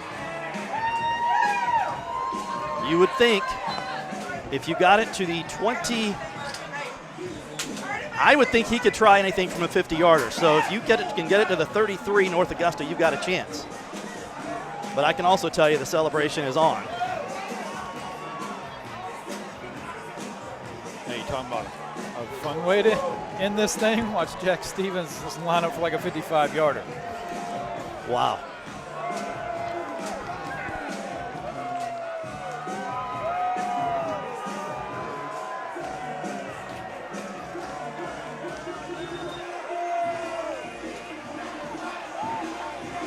Send her the player.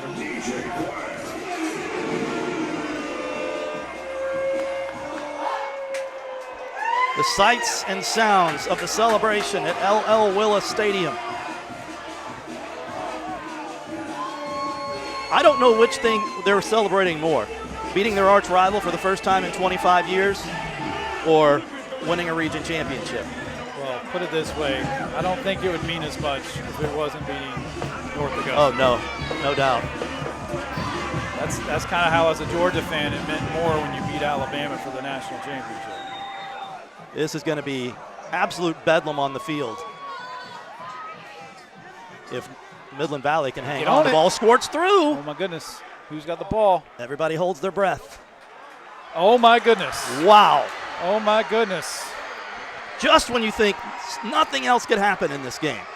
Well, that ball's all the way on the 45 as well. I told you this football game was not over. And you were right.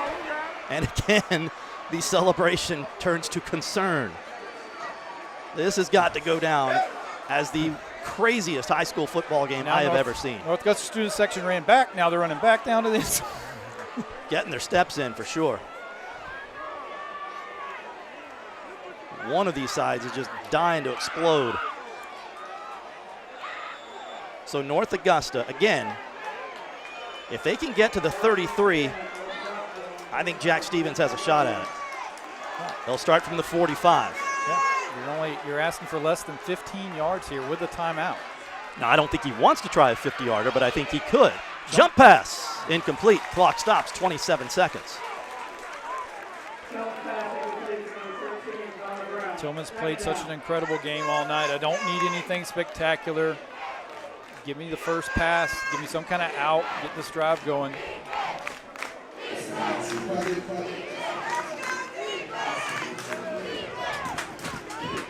There are security personnel facing the Midland Valley side, I would assume, to try to keep them from rushing the field. I don't think that's going to happen. Yeah, good luck. This one. Oh, he dropped it. In and out of the hands of L.J. Tillman. Clock does stop, 24.6, but now you only have 2 downs. They had that play set up too.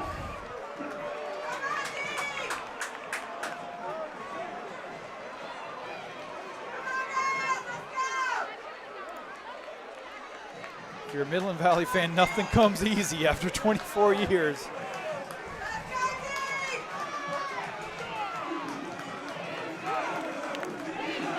Third and 10. We think they would need to get to the 33. That's just our guess. They barely get the snap off. Tillman, all kinds of time. They just want to bat the ball down. Oh, I think he caught it. And I believe he caught it. It is complete at the 28-yard line. What a great throw and catch to Connor Brown, who has had such a great game. And now you're in field goal range. You are in field goal range, or at least for a try. Great throw right to the sideline. Only his guy could get it. And out of bounds to stop the clock. 16.9.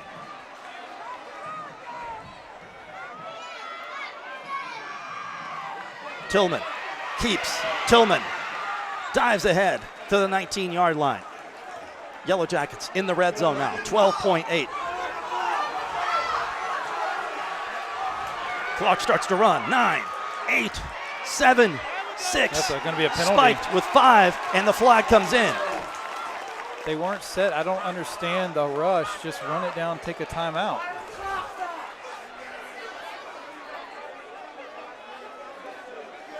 Watch this penalty.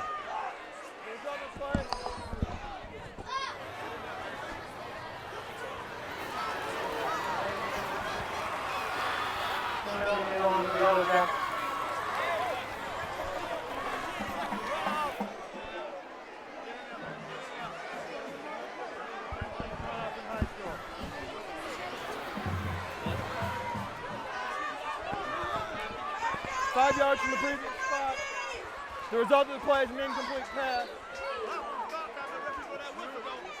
Illegal shift on the offense. That's 5 yards from the previous spot. Replay, second down.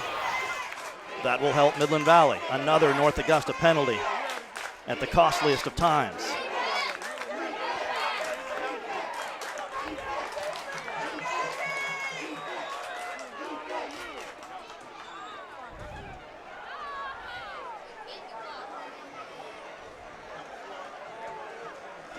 And now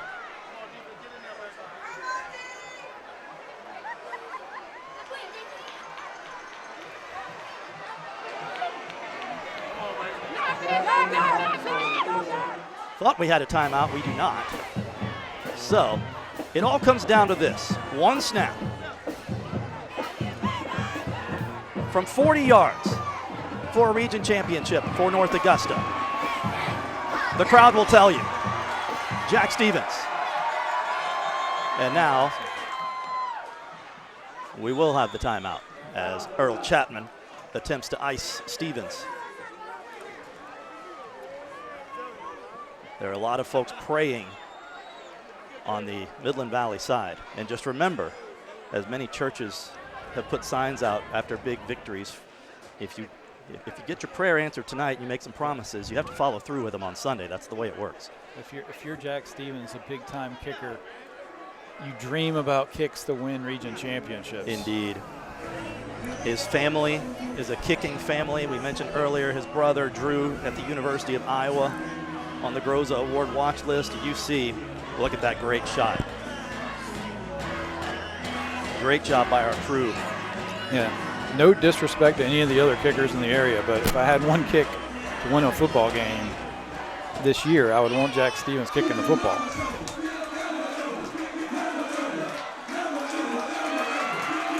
This is a moment he has practiced for probably his entire life. From 40 yards out for the championship. And again, we'll let the crowd tell you.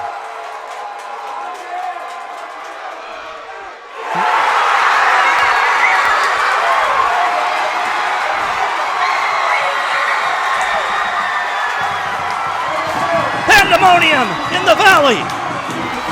Midland Valley is now on top of the mountain. Region champions of 2023. Somewhere down there in the middle of all of this, Kira Goldstein has Earl Chapman. Coach needs a minute, guys. He's a little overwhelmed, and rightfully so. All right. We're going to give him a second. We had Coach. We've lost Coach. We'll find Coach. We're going to give him a second. As the celebration is on here at LL Willis Stadium. Oh, no! They're going to get him! Oh, no!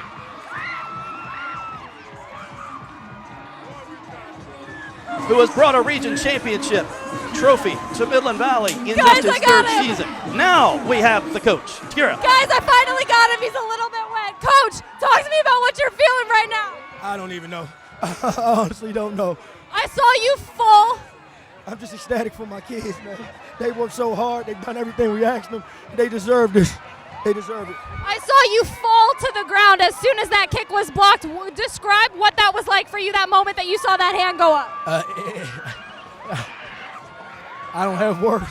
I don't have words. I'm sorry. How did your team get it done tonight? Just being resilient, being mentally tough. We talked about it in the past. Tough dimes don't last, tough people do.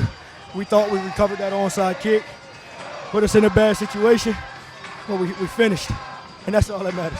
You made history tonight. Go enjoy it with your team, Coach. Guys, we'll send it up to you.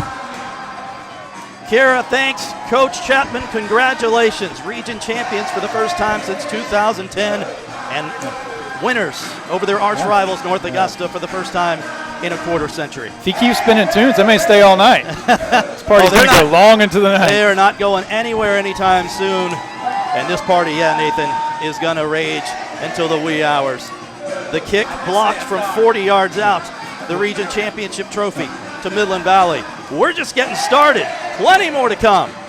The post-game show is next with the Powerade play of the game. I think I have a feeling what that might be. We've got the Georgia Health Department hit of the game. And if we can find them in the middle of all this chaos, the McDonald's offensive and defensive players of the game. Midland Valley beats North Augusta 49-48.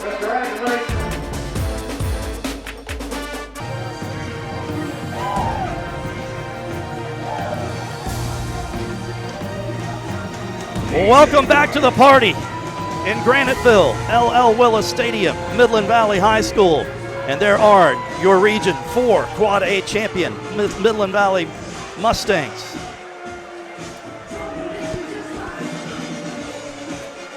So the post-game show begins as the post-game party continues here. We have some hardware to hand out. We will begin with our Georgia Health Department hit of the game, and there were some hard hitting between these two arch rivals tonight. Nathan. Absolutely.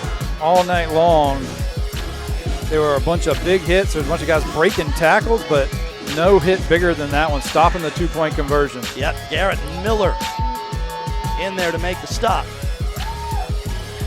And he had a great game on defense, especially in the second half for Midland Valley. That was your Georgia Health Department hit of the game. That brings us to our Powerade play of the game. And course, what else? The blocked field goal that brought Midland Valley its first championship since 2010. We are trying to find out who got their hand on that ball to block it. 70-something looked like. We will work to get that for you before we leave the air.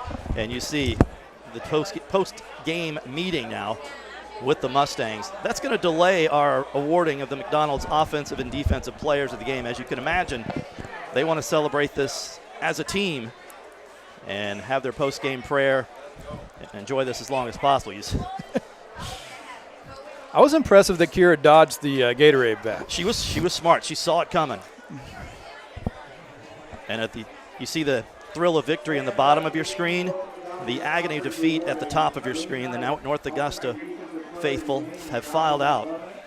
Yep. You want to get some QBs by the quarter while we're waiting for Kira? Sure. It's brought to you, as always, by Culpeper Lumber Ace Hardware. So Corey Tillman we talked about how great night he had in a losing effort. 14 of 20 for 234 and 3 touchdowns, and another 132 on the ground and a touchdown. Yeah, in a losing effort, and as we debated our McDonald Offensive Player of the Game, he was definitely, we were kind of going back and forth. If North Augusta had won, because we always award it to the winning team, would it have been Tillman or would it have been Jack Stevens if he had made that kick?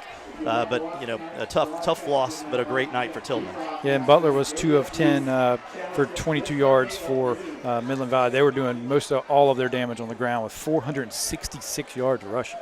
466. Wow.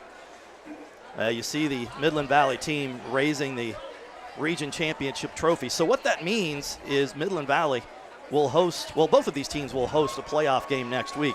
Midland Valley will likely be here against Easley. It depends on the outcomes of some other games out of the area tonight, but that looks to be the most likely scenario. And then the loser will take on Greenwood. The loser tonight's game, which North Augusta, so they'll be home, but they'll likely take on Greenwood. Well, while we have a second and we search for our McDonald's offensive and defensive players of the game, our crew did a great job. We always talk about what a great job they do setting up and everything, breaking down. The broadcast of this game, getting you some of those great emotional shots. I want to get their names in tonight, and especially Kyle Thomas, who's running graphics. He's also been our longtime director until this year. This is his last night with Game Night Live and WJBF as he prepares to go on to another station in Houston, and we wish him all the best. And we have enjoyed working with him all those years. Yeah, I told Kyle that maybe you or AB1 might want to stay with him in Houston and come January. Yeah, absolutely. If Georgia can get there, I can get there. Also, our replay coordinator, Ben Price, our director, Josh Recor, audio, Jeff Singleton, on cameras, Katron Hugie, Kat Kingery, Jake Arnold, Gary Nipple. Running the sidelines for us tonight, Sandy Rowland. Red Cap, Scott Skadden, the one and only. Live truck operator, Philip Scott. Master control back at Television Park, Jarrett Ledger. Our production manager, Lauren Fitzgerald. And our production timer, Savannah Barron. Thanks to them all. And as soon as I get the word that we have our McDonald's offensive and defense players of the game, and that word has now been delivered, and so back down to Kira Goldstein. Guys, it was a struggle to get them. They were celebrating and well-deserved. We're going to start with Travion Dunbar, our offensive player of the game. Talk to me about the chaos out there tonight. It was crazy. It was pretty crazy, but we came out on top. Those situations we practice, so we came out on top and we did our thing. Even though we started off slow, we still picked it up at the end. That's what matters. We finished at the end. I know that you guys are so close as a team. How did your unity get this job done tonight? Just the connection that we got, how we built it up in the summer, just the connection. Well, that is hardware for you. I'm going to let you hand that off, and then I'm going to head on over to my friend Mason Gomillion. Man, you had quite a night. Score was on you. Defense all over the place. Talk to me about what this game meant to you and how you guys got it done tonight. It was just disrespectful years. It's just building up. And it was just atmosphere when we walked in. Like, defense had a few ups and downs, but we locked in. We got the job done. You see, we won the game. So it all helped out. It went well. You guys worked so hard as a team out there. You guys fought and clawed until the very end. What is it like to know that you are now region champions and that you beat North Augusta after 24 years? Man, it feels good, but that's not our only goal. We need a state championship, too. Like, that's it. We beat North Augusta. That's good. We 10-0. But now it's time for playoffs in state. Let's join our cheerleaders. All right, that's what's next up. We got some hardware for you as well. Well-deserved, both of these guys. A big win for Midland Valley over North Augusta. Guys, we'll send it back up to you, and let's say goodnight. Thanks, Kira, and congratulations to Trayvon and Mason. Do you think Trayvon Dunbar how many trophy cases does he have in his house now? He's got to Just have for Game Night 2 Live. or 3 full closets, right? Yeah, I would think so. Great job. And again, Midland Valley moves to 10-0 and region champions. Wow. As we look at some of the images of this memorable night in the Valley, I can remind you that you Midland Valley Mustang fans can catch the encore presentation of this instant classic coming up on Sunday at high noon over on WJBF NewsChannel 6. If you're just a fan of high school football, You watch bet. that replay. You bet. And of course, we will have all the highlights, the reaction. Nathan and I will recap this one on Football Friday night. Brennan Robertson with all of the scores and highlights. 30 minutes of football coming your way at 11:35 tonight over on WJBF News Channel 6. And this is the final game of the regular season here. Midland Valley finishes a perfect 10-0. We're not done yet. We've still got one more week of Game Night Live. 1 week from tonight, we will be in Harlem for another region championship game. I believe that's 3 straight weeks of region championship games for us. The Harlem Bulldogs will take on the Morgan County Bulldogs, fighting for the Region 4 AAA championship in the state of Georgia. But tonight belongs to the Midland Valley Mustangs. The party continues, but we got to let you go. For Kira Goldstein down on the field, Nathan Edwards here in the booth, John Hart saying on this historic night from the Valley, see you later.